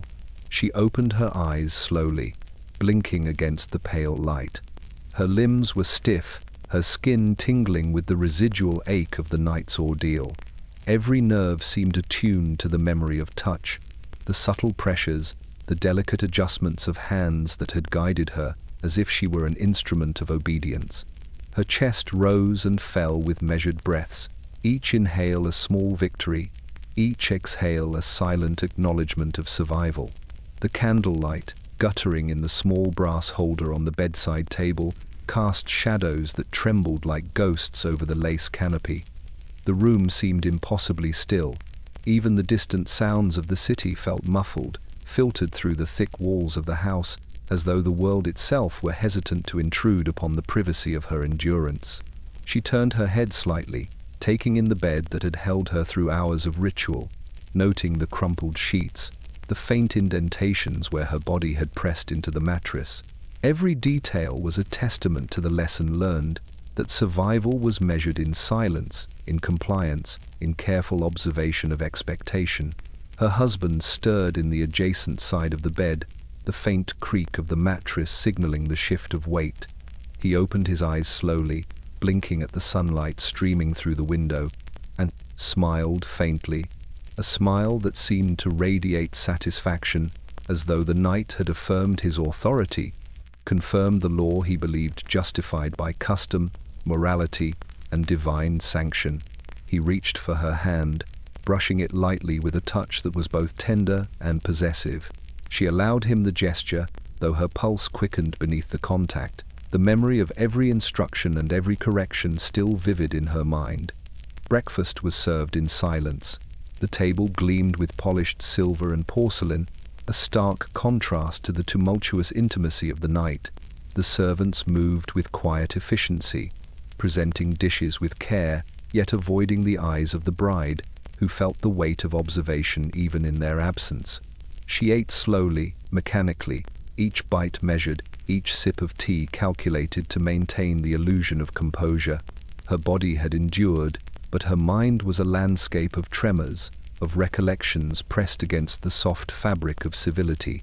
By mid-morning, she retreated to her dressing table, brushing her hair with methodical precision, adjusting the folds of her gown, and inspecting her reflection in the glass. The eyes that looked back at her were familiar, yet changed older, heavier, tempered by the first night of ritualized endurance. She had survived, but she understood now that survival carried its own cost. The quiet reshaping of identity, the internalization of expectation, the knowledge that each morning would bring a repetition of lessons learned in shadow, candlelight, and silence. When the house finally quieted in preparation for the day's work, she sat by the window, staring out at a city that was alive and indifferent. The memory of the night lingered in every fiber of her being, the scent of wax and rosewater embedded in her skin, the ache of obedience etched into her bones. She whispered a small private acknowledgement to herself. She had endured, and she would endure again. The morning after had arrived, but its lesson was clear. Survival was not an event. It was a lifelong practice, measured in breath, posture, and the quiet obedience that would mark every hour of her days and nights to come. She was younger than most, barely 16 when her wedding was arranged, her small hands still soft with the memory of childhood chores and lessons at the academy. The transition from girlhood to wifehood was not marked by ceremony alone. It was a deliberate, relentless shaping of body and mind. Her dress, though delicate and adorned with lace, felt cumbersome, an armor that weighed her down as much as it was meant to display virtue. The world celebrated her youth as innocence, but inside, she understood it as vulnerability, a currency that would be spent and measured in silence. Her mother had brushed her hair that morning with a careful, almost reverent touch. "Remember," she whispered, leaning close so that no one else could hear. "Obedience keeps you safe. Endurance keeps you whole." The words were familiar, repeated for generations, yet they carried an urgency this morning that made the girl flinch. She had learned that obedience was more than compliance. It was a shield against the consequences of curiosity, of fear, of refusal. Every lesson from childhood converged in that moment, distilled into a single, unspoken expectation: survive the night, and perhaps the world would grant you mercy. The carriage ride to the groom's house was brief, yet each turn of the wheels seemed to tighten the noose of anticipation around her chest. She peered through the window, noting the streets of London bathed in morning mist, the cobblestones slick with rain, the shadowed figures of passers-by who were unaware of the ritual that awaited her. She wanted to cry, to scream, to run, but the training of her youth had been clear. Fear must be hidden, and resistance punished. She pressed her hands into her lap, knuckles white, and tried to still her trembling. Upon arrival, the household greeted her with polished smiles and polite bows, their eyes briefly acknowledging her youth without comment. She was led upstairs to her chamber, where the bed awaited, draped in lace and perfumed linens, a symbol of expectation and endurance. The room smelled faintly of roses and candle smoke, but beneath that sweetness was a subtle, metallic tang, the residue of countless women who had lain there before her, enduring the same lessons in silence. When her husband entered, he towered over her small frame, his presence both commanding and unfamiliar. He spoke softly, as if his words could soothe her trepidation, yet the undertone carried authority. She nodded, obeying, as she had been trained to do. The lessons of years of curtsies, measured smiles, silent acquiescence converged in that single moment. Her body, small and untested, became the site of instruction. Each movement observed, corrected, and catalogued. The hours passed with the slow inevitability of ritual. Each sensation was unfamiliar, yet expected. Each correction a lesson in compliance. Her youth, once a source of lightness and freedom, became the measure of vulnerability, the scale upon which obedience was weighed. And when the morning came, pale and quiet, she lay on the bed, exhausted, trembling but intact. The first night had passed, and with it, the fragile boundary between girlhood and the life she was now bound to endure.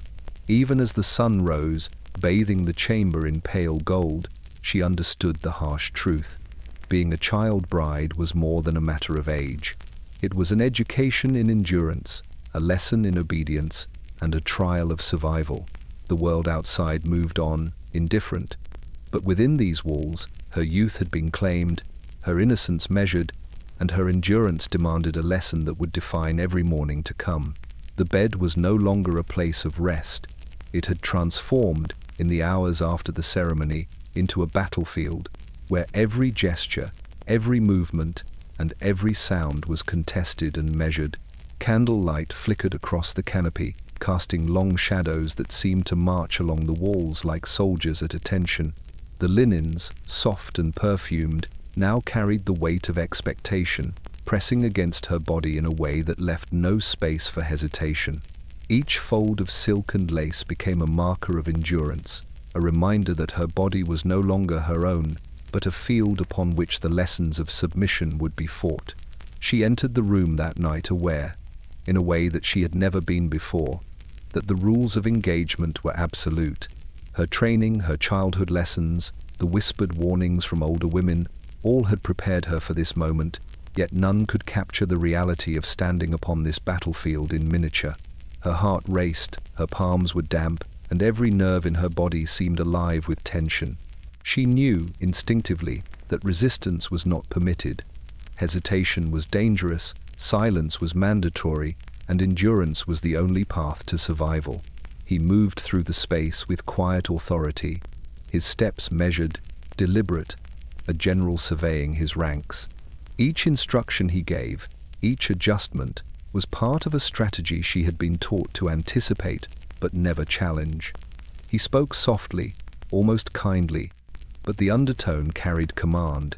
She obeyed, body and mind trained to anticipate his desires, to conform to the invisible standards that had been instilled in her since childhood.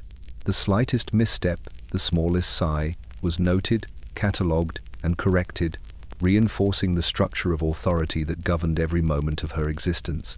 The physicality of the night was a lesson in endurance. Every ache, every tension, every tremor in her body was a reminder of her place on this battlefield. She discovered that survival depended not only on silence and obedience, but on careful observation, reading the subtle cues in his posture, the tone of his voice, the flicker of his gaze. Each night became a test, a negotiation, a struggle for agency that was invisible and unacknowledged.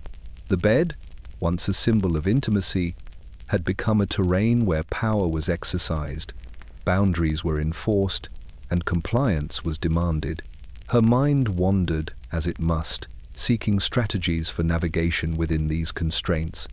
She imagined herself moving through the night like a general on enemy lines, careful, calculating, deliberate. Every breath, every heartbeat was a measure of success, a quiet affirmation that she could endure this ritual without surrendering her sense of self entirely. Yet she knew the reality. The battle would recur night after night, each encounter leaving invisible marks on her body and spirit, shaping her into a bride who could comply perfectly while remaining alive. By morning she lay exhausted, tracing the edges of the canopy with trembling fingers, her body bruised and stiff, her mind alert and weary. The room smelled faintly of rosewater, wax, and the residual tension of the night's lessons. Outside, the world continued, indifferent, while inside, the bed remained a battlefield, awaiting the next night, the next trial, the next exercise in endurance. She understood, with quiet clarity, that marriage was not merely a union of hearts or a promise of companionship. It was a war of control, a test of compliance, and a battlefield where submission was demanded, endurance was measured, and the cost of survival was exacted in silence. Every night, without fail, the parlor gleamed in the late afternoon sun, polished to perfection, its mahogany furniture reflecting the light like liquid amber. Heavy draperies framed the tall windows, velvet deep enough to swallow shadows, yet lifted just enough to allow the world outside to intrude in fleeting glimpses. On the surface, everything was arranged for comfort and conversation. A crystal decanter of sherry, fine porcelain cups lined on the sideboard, delicate lace doilies beneath vases of roses. It was the stage of domestic propriety, where appearances were everything, and truth, carefully hidden, was nothing. She entered the room with measured steps, each footfall soft on the polished floor. Her skirts swished lightly, a sound rehearsed to convey grace without hesitation. The parlor, like the rest of the house, demanded performance. Here, she was not a girl who had endured her first night in the marital bed. She was a bride of society, a symbol of virtue and decorum, her endurance invisible to all who watched. Every gesture, every smile, every word had been practiced for weeks, honed to perfection in preparation for moments like this. Her husband sat near the window, one leg crossed over the other, a book in hand. He glanced up briefly as she entered, offering a polite nod that seemed to acknowledge her presence, but demanded nothing beyond composure. The servants moved silently behind the furniture, replenishing tea, adjusting cushions, ensuring that the setting remained flawless. No one spoke of the previous night, the bed of duty. The rituals endured, the silent lessons learned under candlelight. Those events were irrelevant in the parlor of pretend, where appearances ruled and reality was carefully concealed. She seated herself gracefully on the settee, hands folded in her lap. The sunlight warmed her face, casting long shadows that stretched across the floor like reminders of what remained hidden. She could feel the tension in her body, the remnants of pain and restraint, yet she sat upright, steady, presenting the mask expected of her. Her husband spoke, softly, about mundane matters, the weather, the arrangements for the upcoming dinner, the reports from distant relatives. Every word was ordinary, yet it carried the weight of expectation. She listened attentively, nodding when appropriate, offering brief, measured responses. Each motion was deliberate, each expression carefully managed. The room itself seemed complicit in the charade. Every vase, every book, every polished surface contributed to the illusion of normalcy, creating a space where duty and endurance could be entirely hidden behind appearances. She observed herself in the mirror above the fireplace, noting the curve of her shoulders, the faint blush on her cheeks, the slight tension around her eyes. Her reflection was the public bride, composed, obedient, and untouchable in her apparent serenity. The private bride, the girl who had endured the night, remained invisible, her body and mind still marked by the lessons of submission. Time passed slowly. Tea was served and replenished, conversations maintained at a polite murmur. Outside, the street continued its rhythm, unaware of the silent dramas enacted behind closed doors. She remained in her posture of careful control, her thoughts drifting toward the bed, the chamber, the lessons that would recur night after night. In the parlor of pretend, nothing had changed, yet everything had. The mask she wore was flawless, but beneath it, she carried the memory of obedience, endurance, and the inhuman expectations that had been imposed upon her. When the sunlight faded and the shadows lengthened, she rose gracefully, readying herself to return to the chamber that awaited her. The parlor had served its purpose, a space where the world could see only decorum, never the cost at which it had been achieved. And as she stepped back toward the stairs, she understood fully that this room, like every other in the house, existed to enforce a single principle. Appearances must be maintained, while reality, the weight of endurance, the lessons of submission, and the private suffering of a bride remained invisible to all but herself. The remedies were never spoken of openly, at least not in polite conversation. They existed in quiet corners, in whispered recommendations from mothers to daughters, in pamphlets hidden between the pages of legal treatises, in the careful advice of physicians who claimed to heal without ever revealing the depth of their understanding. Every woman knew, if she dared to think on it, that the price of perceived virtue was endurance, and that endurance could be assisted, managed, or punished with remedies subtle, calculated, and often cruel. After her first nights in the bridal chamber, the girl understood that suffering was part of the marital contract. The pain, the exhaustion, the obedience, all were expected, all were measured. Yet, if her body betrayed her with tremors, fainting, or hysteria, remedies were introduced, designed not for comfort, but for correction. Laudanum was the first, dispensed by the household physician, under the guise of soothing nerves, calming frailty, ensuring a quiet obedience. The amber liquid smelled sweet, almost medicinal, but carried a weight that dulled more than just sensation. It dulled will, smoothed resistance, and molded her into compliance. The remedies were accompanied by advice, always disguised as concern. "Take rest," the doctor instructed, his voice calm and deliberate. "Avoid excitement. Quiet the mind. You must preserve your health, your virtue, your mind." Each prescription reinforced the hierarchy. Her obedience was a matter of health, her endurance a moral requirement. A shiver of dread ran through her each time she swallowed the medicine, knowing it marked another step toward shaping her into the wife the household and society demanded. Other treatments were subtler, less chemical but no less effective. Warm baths, scented oils, tight corsets, and restrictive clothing constrained the body, teaching her posture and restraint while imparting lessons of submission. Each garment, each ritual reinforced the same principle: to be measured, controlled, and molded into an image of propriety. Even when her own body protested, a misaligned corset could cause fainting or bruising, interpreted as proof of weakness, corrected with additional restriction. Pain became a teacher, guiding the body toward obedience as thoroughly as any lesson in etiquette. Her mother had whispered of remedies of shame in hushed tones, subtle punishments designed to correct defiance without scandal. A fleeting admonishment here, a withheld favor there, invisible measures that reminded a young wife of her place. The lesson was clear: compliance was rewarded, resistance punished, and the cost of endurance was paid silently, without witness. The remedies of shame were as much psychological as physical, ensuring that the bride internalized the rules before the house or the city could even observe her conduct. By the third night, she began to recognize the pattern. Pain and correction, sweetly scented or wrapped in medical justification, were inseparable from the rituals of submission. The remedies of shame were designed not to alleviate her suffering, but to ensure that suffering shaped her into the perfect image of obedience. Each night brought repetition, compliance tested, endurance catalogued, obedience reinforced.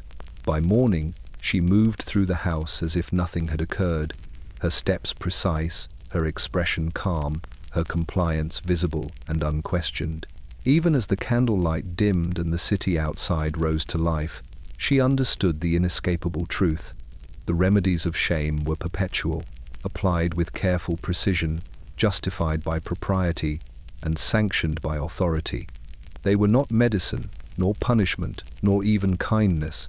They were control incarnate, an invisible curriculum designed to mold her body, her mind, and her spirit, into the exact form expected by the law, by tradition, and by every observer who demanded perfection without acknowledging the price.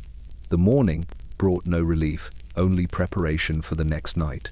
She adjusted her gown, smoothed her hair, and inhaled deeply, carrying in her chest both fear and determination.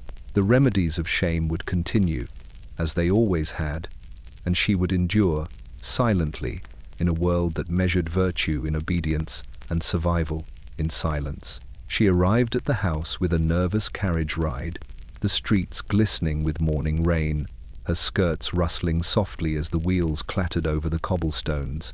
From the very first moment, there had been a tension that clung to her like a second skin, a sense that the world beyond the bridal chamber had no understanding, no mercy for the body and mind she would be forced to surrender.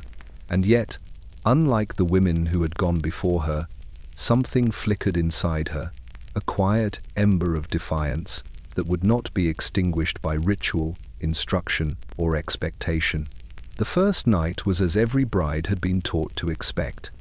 Candles flickered, the bed draped in lace and perfumed linens, her body measured and guided with the precision of instruction manuals she had never fully read. Yet, as he moved toward her with the authority of entitlement, she did not falter in silence. She shook her head softly, a gesture so small it almost went unnoticed, and whispered, "I cannot." The words carried more weight than she could have imagined, echoing through the room like a challenge to centuries of custom. Her husband froze, momentarily uncertain, as though he had never been confronted with refusal. His hand lingered mid-air, a delicate pause filled with tension. The manuals had not prepared him for this. The lessons of obedience, the rituals of submission, the unspoken code enforced by law and propriety, none accounted for a bride who would deny compliance. His eyes flickered with disbelief, then irritation, the calm authority he relied upon beginning to falter under the strain of her defiance. For her, the act of refusal was not reckless rebellion. It was survival. She had absorbed the warnings whispered in corridors, read between the lines of advice given by mothers and governesses, and observed the subtle punishments meted out to those who failed to comply.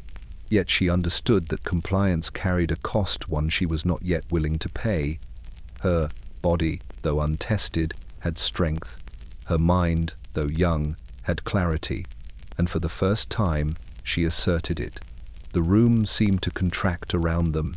The candlelight flickered against the lace canopy, shadows stretching and twisting as if alive, bearing witness to this unprecedented confrontation. Her refusal was met with a combination of anger and incredulity. He spoke, his voice low, insistent, and carefully measured, attempting to reassert authority. "You are my wife," he said, "and obedience is your duty." But she shook her head again, repeating the word, "No," with quiet determination. Each syllable was an assertion of self, a claim to her own body and will, even as the weight of tradition pressed heavily upon her shoulders.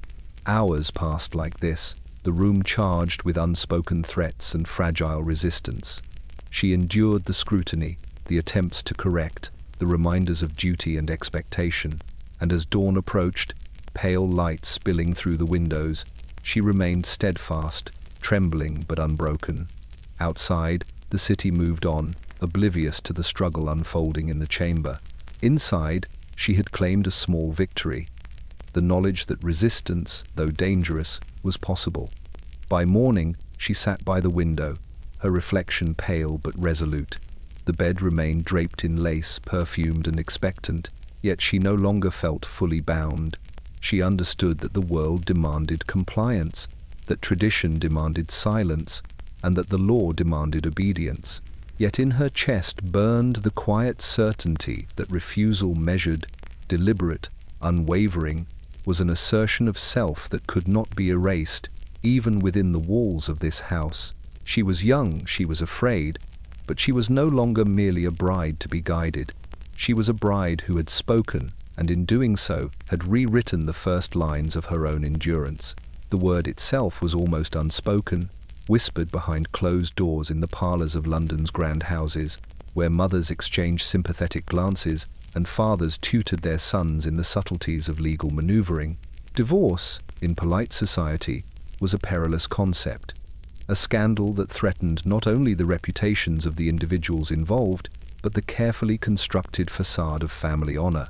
For a bride, it was even more fraught, carrying the weight of social ostracism, familial disappointment, and moral censure. Yet it existed a quiet remedy, a last recourse for those whose endurance had been exhausted, whose compliance could no longer be maintained. She had heard of it through the muted conversations of women who had survived more than one harsh night, whose lives were marked by the invisible chains of marriage. One older woman, a distant cousin, had spoken with a tremor in her voice. "It is possible, if one is careful. Quietly, discreetly, the law may allow you to separate. But the cost, oh, the cost."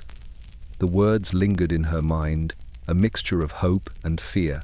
Divorce was not celebrated, it was never publicized, and yet it offered a glimpse of freedom, a chance to reclaim one's body and voice, even if only partially, even if only in shadow. The process was painstaking. Legal consultations, discreet meetings with solicitors, and endless correspondence were conducted under the strictest privacy. Every detail had to be documented with precision. Grievances, evidence of neglect or cruelty, testimonies that could be trusted without scandal. There were no grand declarations, no public trials. A quiet divorce relied on discretion, on the ability to navigate the rigid structures of law without arousing suspicion, while still demonstrating that the marriage could not continue in good conscience. It was a strategy as delicate and demanding as the endurance required in the bridal chamber itself. She imagined the women who had gone before her, those who had walked this path with trembling resolve.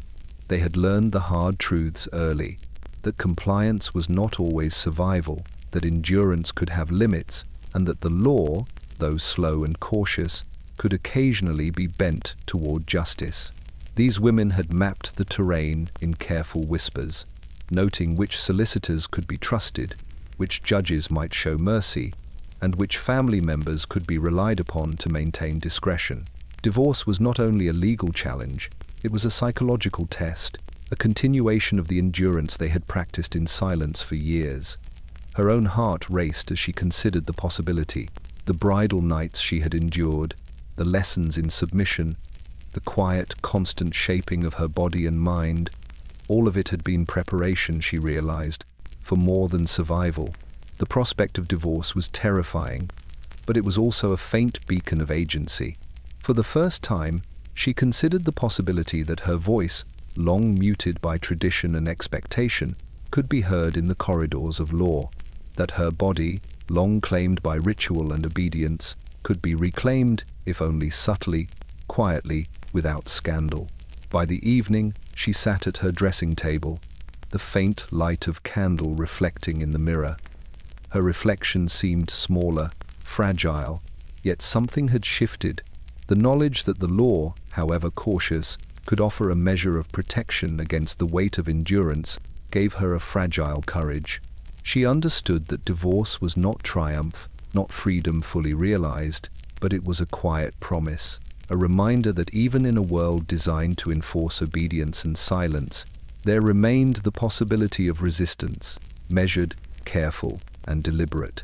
The quiet divorce was a path rarely taken, fraught with risk, but it was a path that might allow her, at last, to breathe beyond the confines of expectation.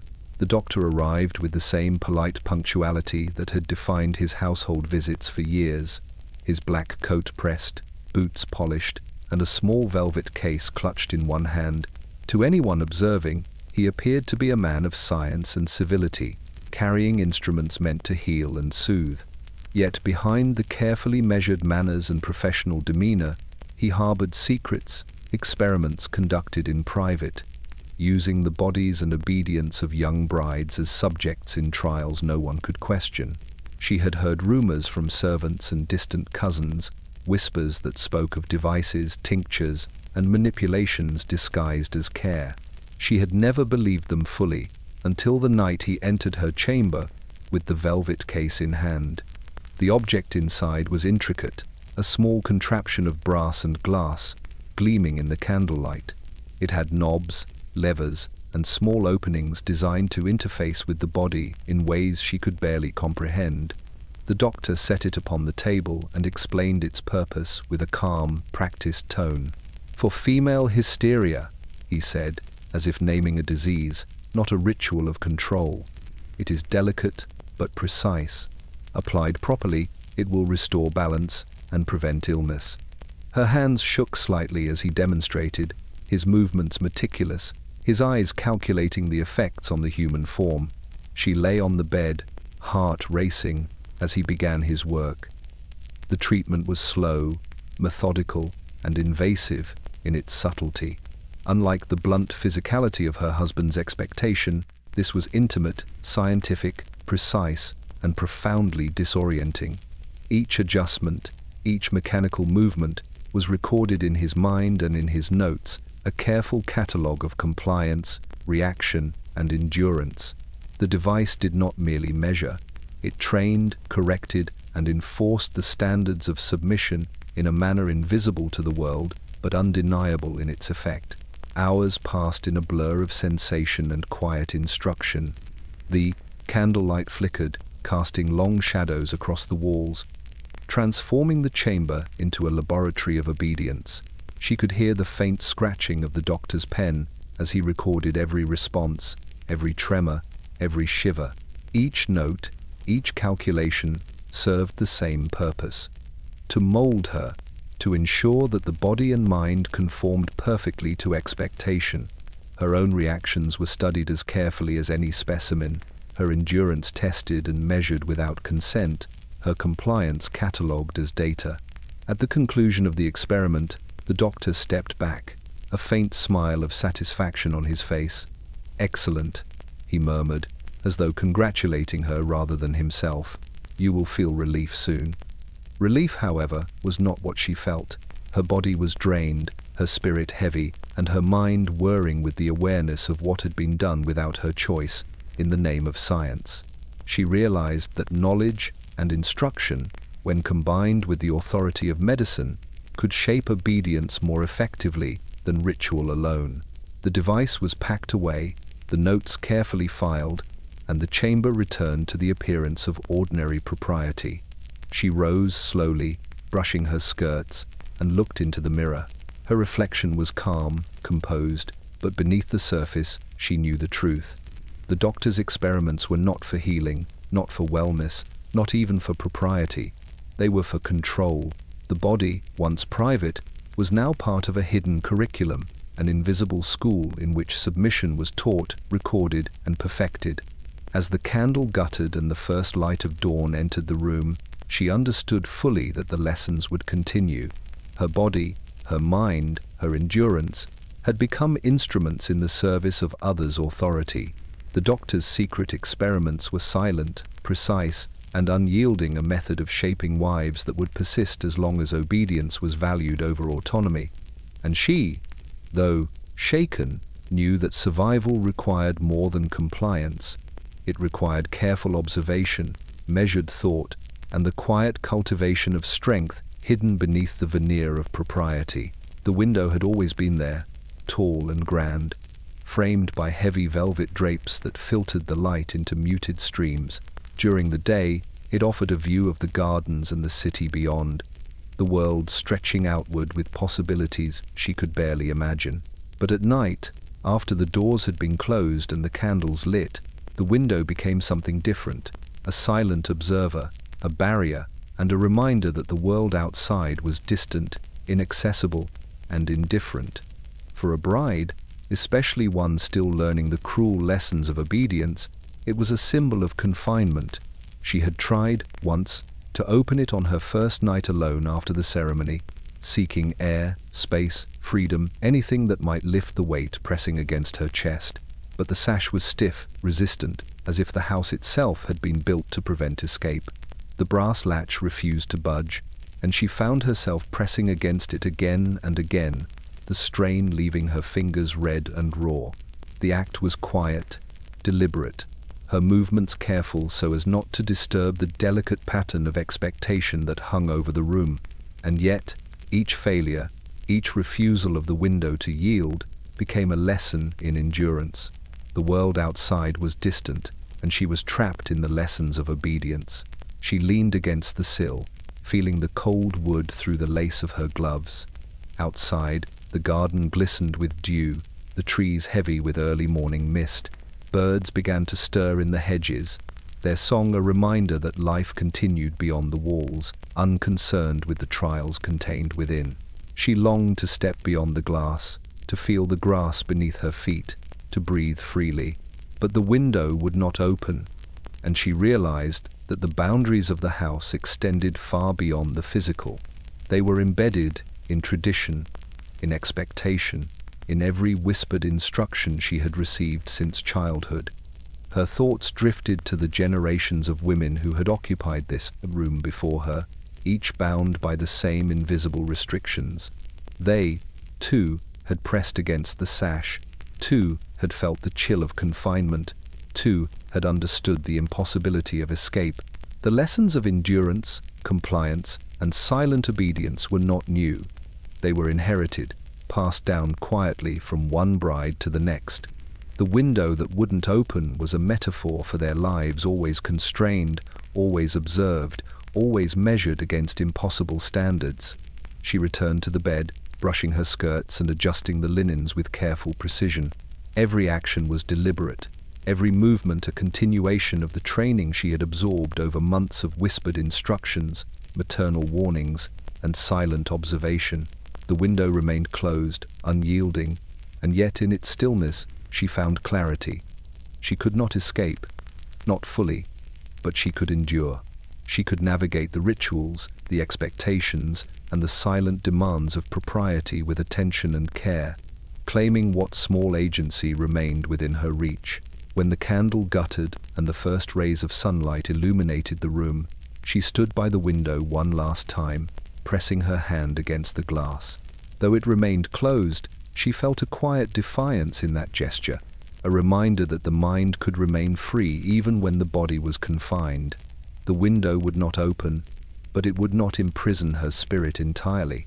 And in that realization, she discovered the fragile beginnings of strength, the first acknowledgement that even within the walls of obedience and expectation, she could endure and perhaps, one day, transcend. The first morning she awoke alone, the house silent except for the faint creak of shutters in the wind, she realized that freedom could arrive quietly, almost imperceptibly. It was not heralded by fanfare, not accompanied by celebration, and certainly not sanctioned by law. The widow's freedom was a thing both precarious and profound, measured not in possessions or titles, but in the return of one's own body and mind. It came like a whisper after years of obedience, endurance, and ritual, a delicate, fragile liberty that required careful preservation. Her husband had passed in his sleep weeks before, leaving the household in a state of muted shock. The servants moved with silent efficiency, performing their duties as if nothing had changed, though their eyes occasionally lingered on her with a mixture of curiosity and sympathy. The city beyond the windows remained unaware, busy with the rituals of commerce and society, while inside she measured the boundaries of her newfound autonomy. The bed that had once been a battlefield of obedience now lay empty, its lace drapes still perfumed with the memory of long nights, yet now unclaimed, waiting only for her to inhabit it on her own terms. She walked through the chambers with tentative steps, her hands brushing against polished wood and velvet drapery, noting every detail of the home she had once shared, yet never truly inhabited as herself. Each room was a testament to decades of expectation and control, every corner a reminder of the rituals that had bound her. And yet, with each step, she felt the subtle loosening of the weight she had carried for years, the expectation, the silent surveillance, the pressure to conform. Her movements were small, careful, deliberate, yet they carried the hint of agency she had long been denied.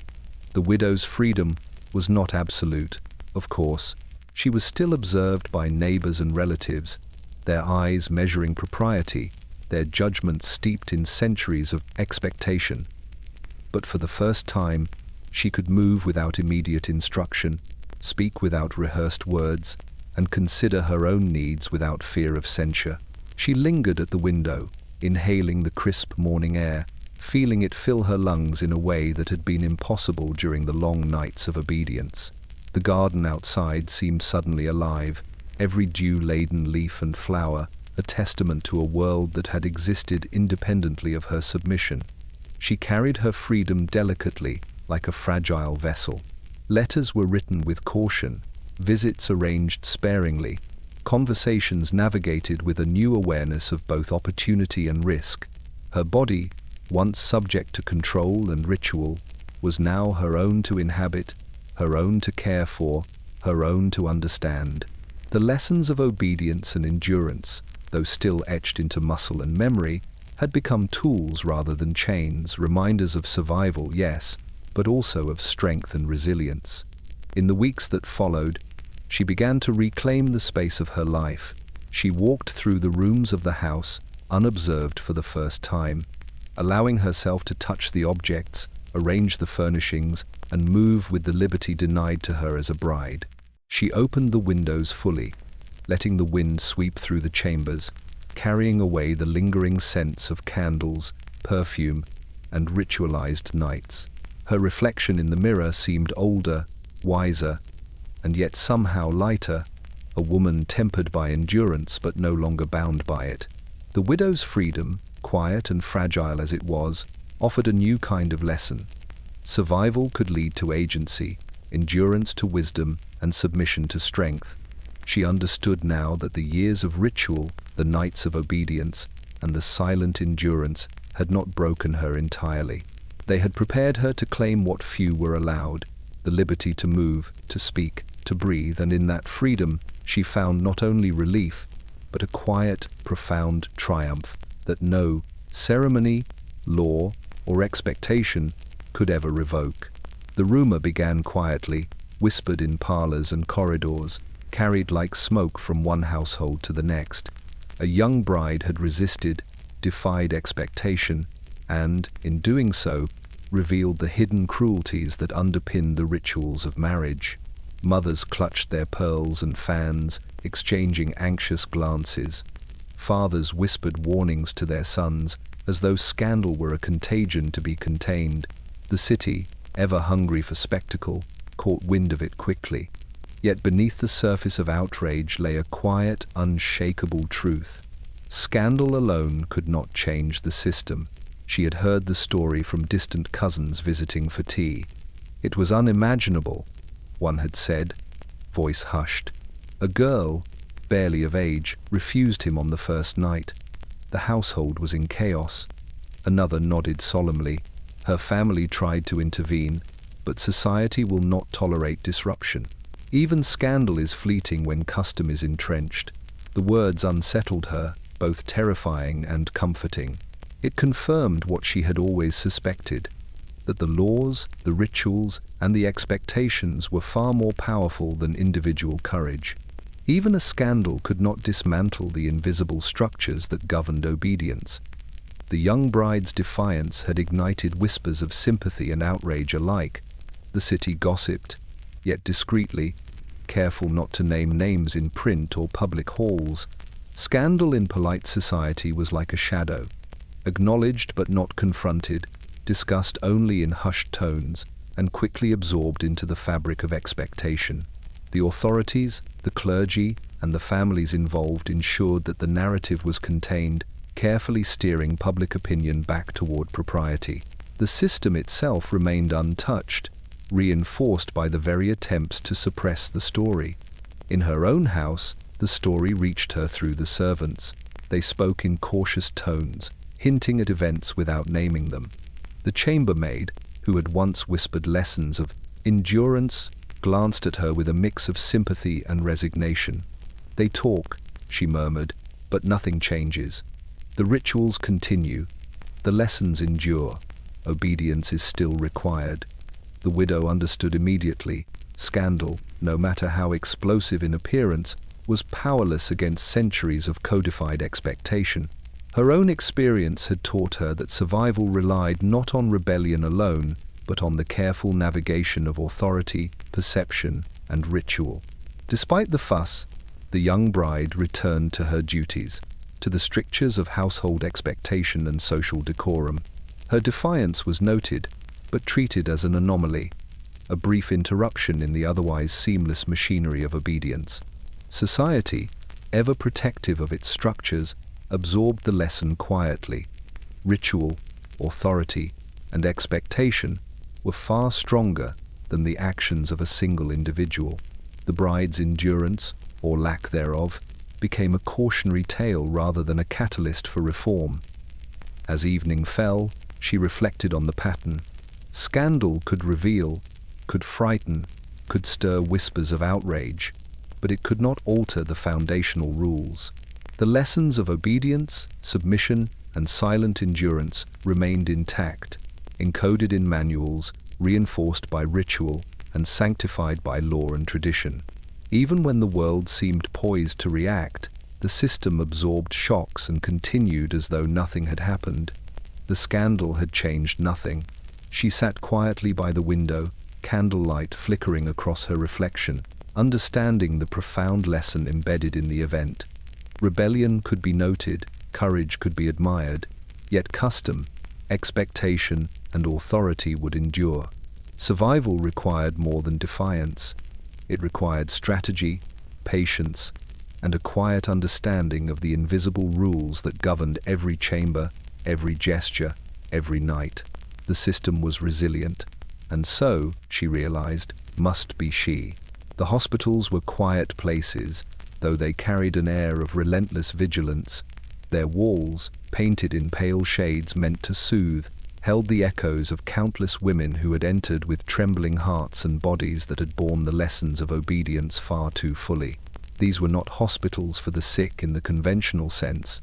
They were repositories for the broken women, whose minds, nerves, and spirits had been eroded by the relentless rituals of expectation, endurance, and submission. They were treated with care, ostensibly for their health, yet every action was framed by the same principles that had confined them in marriage: observation, correction, and the quiet imposition of authority. She had heard whispers of these places before, stories carried by chambermaids and distant relatives. "They say she went to the hospital," one woman murmured during a tea gathering, eyes downcast, voice trembling.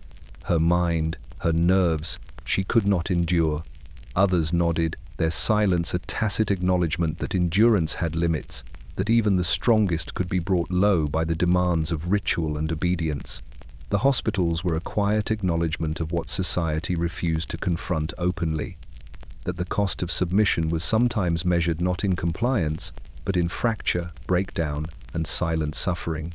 The doors to the wards were heavy, swinging with a deliberate weight that seemed to seal the secrets within. Inside, the rooms were furnished with cleanliness and care: white sheets, sturdy beds, and the faint antiseptic smell that mingled with lavender or rose water. Nurses moved methodically through the corridors, attending to the patients with a combination of clinical detachment and empathy. They offered remedies in measured doses: laudanum, warm baths, sedatives, tools intended to restore calm, if not cure, to the women who had endured the relentless lessons of marital expectation. Yet every treatment carried a dual purpose: to soothe the body and to enforce compliance of a different sort, preparing them to re-enter a world that demanded obedience above all else. Within the wards, the women were a quiet assembly of endurance, each carrying a personal history of submission and pain. Some were young, still learning the weight of ritual and expectation. Others were older, their bodies and minds shaped, broken, and tempered by decades of obedience. They shared no words of complaint, no direct confessions. Communication existed in glances, subtle gestures, and the unspoken acknowledgement that they had all been shaped by the same invisible rules. The hospitals were not merely a refuge, they were a mirror of society's unyielding expectations, a place where the consequences of disobedience, defiance, or unendurable compliance became tangible. She imagined herself among them, walking slowly down the white corridors, noting the subtle tremors in hands, the careful measurements of posture, the quiet vigilance that mirrored her own years of training in obedience. She understood that survival, while possible, carried costs that could manifest in the very institutions meant to protect, to restore, to heal. And yet, even in this acknowledgement, there was a faint glimmer of agency. The hospitals preserved life, even as they documented fracture. They offered care, even as they perpetuated control.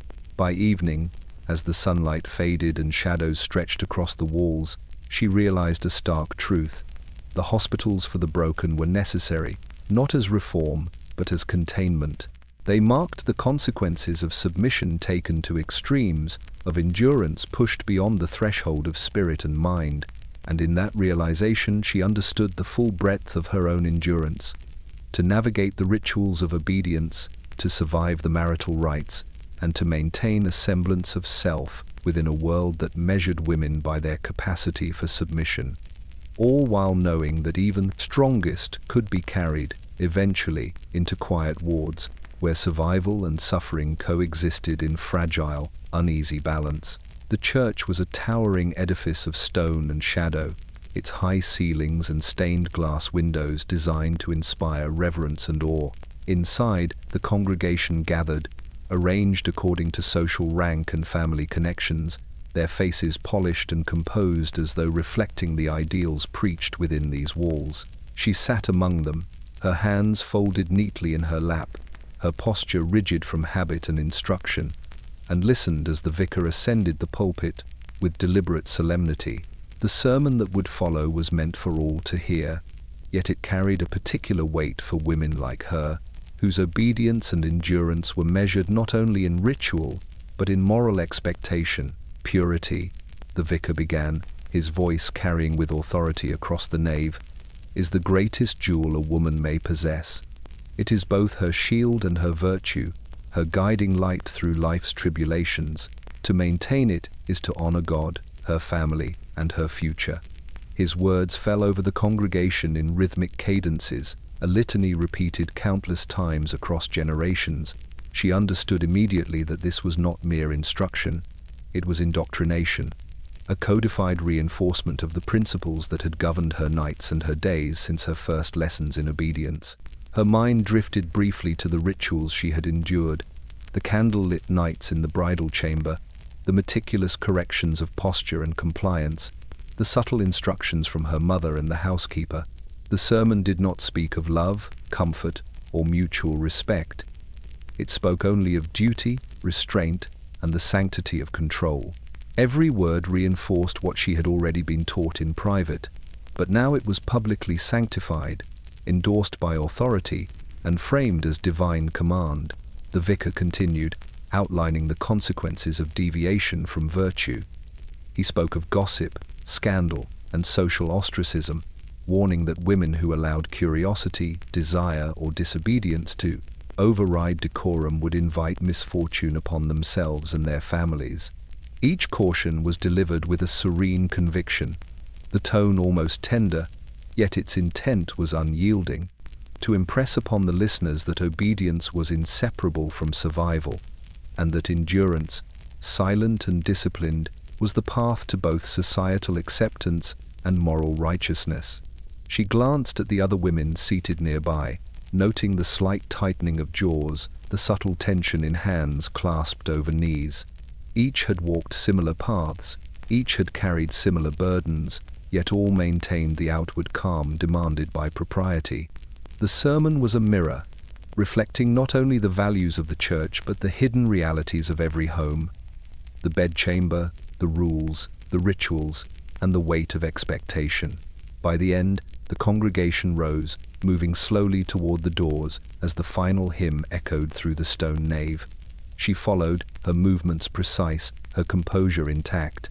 Outside, the air was crisp and bright, a sharp contrast to the dim, perfumed and shadowed rooms she had left behind.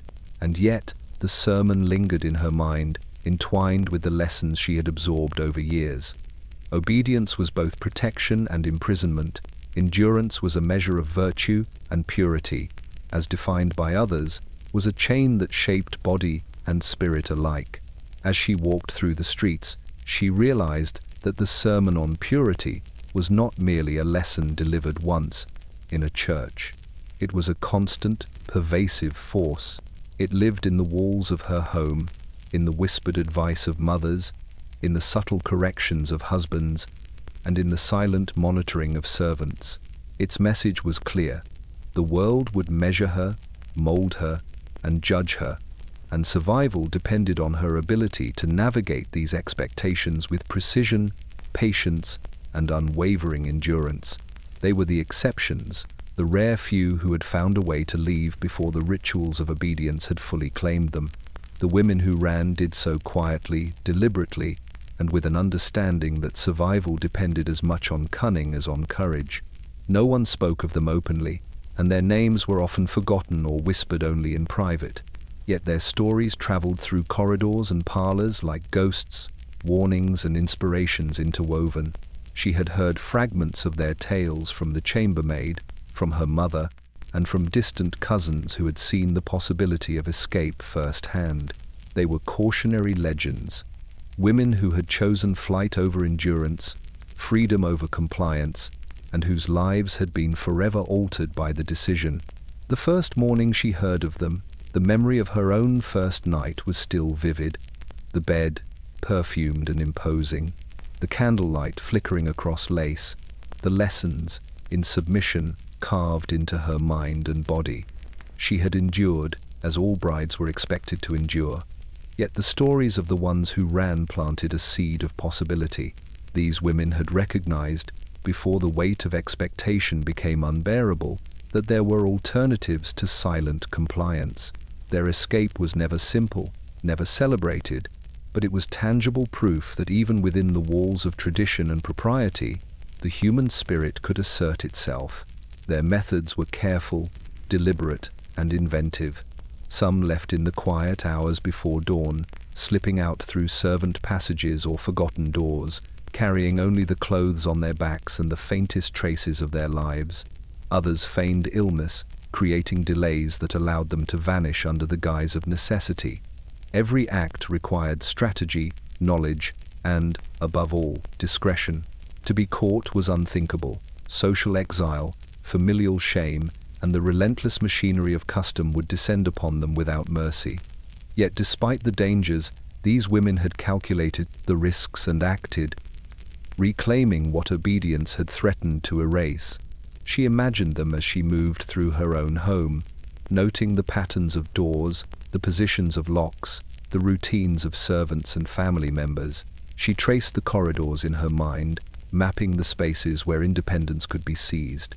It was not simple. The house, like society itself, had been designed to contain, to guide, to enforce compliance. Yet the stories of the ones who ran offered guidance in a coded form, proof that vigilance, timing, and careful observation could subvert even the most absolute expectations. By nightfall, the thought of running occupied her mind more than fear. She could feel the weight of every ritual, every lesson, every whispered warning pressing against her, and she recognized the inevitability of endurance if she stayed. Yet for the first time, she allowed herself to imagine a world beyond the chamber, beyond the bed, beyond the carefully constructed rules of obedience. The ones who ran had left traces, not just of action but of hope, a reminder that the human spirit, though constrained, could find avenues of liberation. As she lay in the quiet, candlelight guttering across the canopy, she thought of the narrow streets, the fog, the distant lamps that might guide a step beyond confinement. She understood, as the whispers had always suggested, that endurance was not the only option. There were others, careful, calculated, dangerous, but real. The ones who ran had shown it, and in that knowledge she felt the first stirring of agency, a quiet defiance that might one day turn possibility into action. The century had begun with vows and rituals that promised virtue, obedience, and domestic harmony, yet it quickly became evident that the real work of society was secrecy. The lessons of obedience, the rituals of the marital bed, the expectations of silence, all were cloaked in polite conversation and perfumed parlors. Women were trained from childhood to accept these realities without question, and men were instructed, subtly or directly, to enforce them. The result was a century not of openness or understanding, but of hidden truths, whispered lessons, and carefully concealed transgressions. Every household was a microcosm of this culture, its walls absorbing unspoken knowledge that could never be discussed publicly. She had learned early that discretion was survival. Mothers spoke in half-formed warnings, governesses taught compliance without explanation, and older women carried memories of endurance unspoken, passed down like fragile heirlooms, secrets accumulated across generations, creating an invisible infrastructure that governed every corner of a woman's life. The young bride understood, as she traced the lace of her gown in the candlelight, that the knowledge of endurance, the tactics of survival, and the subtle gestures required to navigate expectation were part of this hidden curriculum. They were not taught formally, not codified in law, yet they were as binding as any statute, as compelling as any religious mandate. The secrecy extended beyond the household. Society itself relied on it. Scandals were contained, whispered about only among the trusted, or dismissed entirely if they threatened to reveal too much. Manuals and pamphlets instructed husbands in the correct application of authority. Physicians guided them in the subtle use of remedies, and clergy reinforced obedience under the guise of morality. The lessons were everywhere, yet invisible, embedded in gestures, routines, and social expectation. The young bride quickly realized that no matter how carefully she observed, no matter how fully she endured, there were truths she would never see and strategies she would never know unless she became attuned to the quiet currents beneath the surface. Even the bedrooms were repositories of secrets. Candles flickered over perfumed linens, beds became sites of endurance, and the lessons of submission were recorded in memory, etched into muscle and sinew rather than ink. Wives carried their private histories silently, knowing that a single word spoken aloud could unravel reputations, dishonor families, or provoke the consequences of social ostracism. The acts that shaped them were invisible to observers, yet as real as the walls that contained them. Each night was both ritual and secret, each gesture a lesson hidden in plain sight. By the end of the century, the cumulative effect was profound. Generations of women had endured the same lessons, their experiences overlapping and intertwining, creating a vast, unseen network of knowledge, survival, and quiet defiance. The young bride, aware of her place within this history, recognized that she too would carry the secrets forward. Every whispered warning to a younger cousin, every carefully folded lace gown, every measured sigh beneath candlelight was a thread in the fabric of secrecy, passed from one woman to the next. The century of secrets did not end with scandal or reform. It endured quietly, reinforced by ritual, law, and expectation. It shaped bodies, minds, and spirits, and it ensured that obedience remained the currency of survival. The bride understood that she was both a participant and a witness, a carrier of knowledge and a student of endurance. And as the candle guttered and the shadows deepened, she recognized the paradox of her inheritance. The very secrecy that constrained her life also preserved the lessons, the wisdom, and the fragile strength she would need to survive in a world that demanded both silence and compliance. The bells had tolled for hours, their echoes drifting over the city streets and across the stone rooftops like the heartbeat of an empire.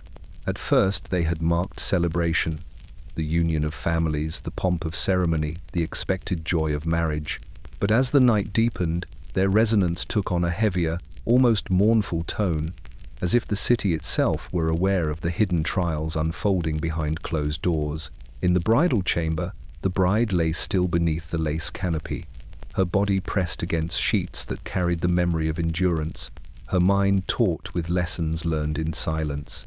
The bells continued, relentless and indifferent, until at last they fell silent, leaving only the soft hum of the city and the weight of expectation. She rose slowly, moving with the careful precision of one trained in compliance, yet aware of her own nascent agency. The lessons of months' whispered advice, manuals, rituals of the bridal chamber had etched themselves into every gesture, every breath, every movement.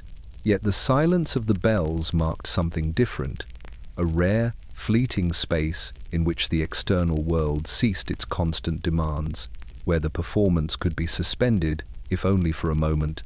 She breathed deeply, letting the quiet fill the spaces where instruction, expectation, and ritual had previously pressed. The chamber was still, perfumed with the faint scent of roses and candle wax, shadows stretching long across the walls. The bed, once a battlefield, now seemed almost inert, its lace canopy swaying lightly in the draught from the window. She traced her fingers along the folds of the fabric, feeling the memory of every night, every lesson, every whispered correction. The bell's silence offered a strange comfort, a subtle acknowledgement that even in a world governed by ritual, by law, and by expectation, there could be a moment of reprieve, a quiet before the next lesson, the next night, the next act of endurance. She thought of the countless women who had come before her, daughters, nieces, grandmothers who had carried the weight of obedience silently, whose nights had been measured by the same rituals, whose lives had been shaped by invisible hands. Their endurance, recorded nowhere but in memory and observation, created a lineage of resilience that both inspired and admonished her. She felt their presence in the quiet of the chamber, a ghostly affirmation that survival was possible, that strength could be cultivated, and that even in submission there could be agency. Outside, the streets were hushed.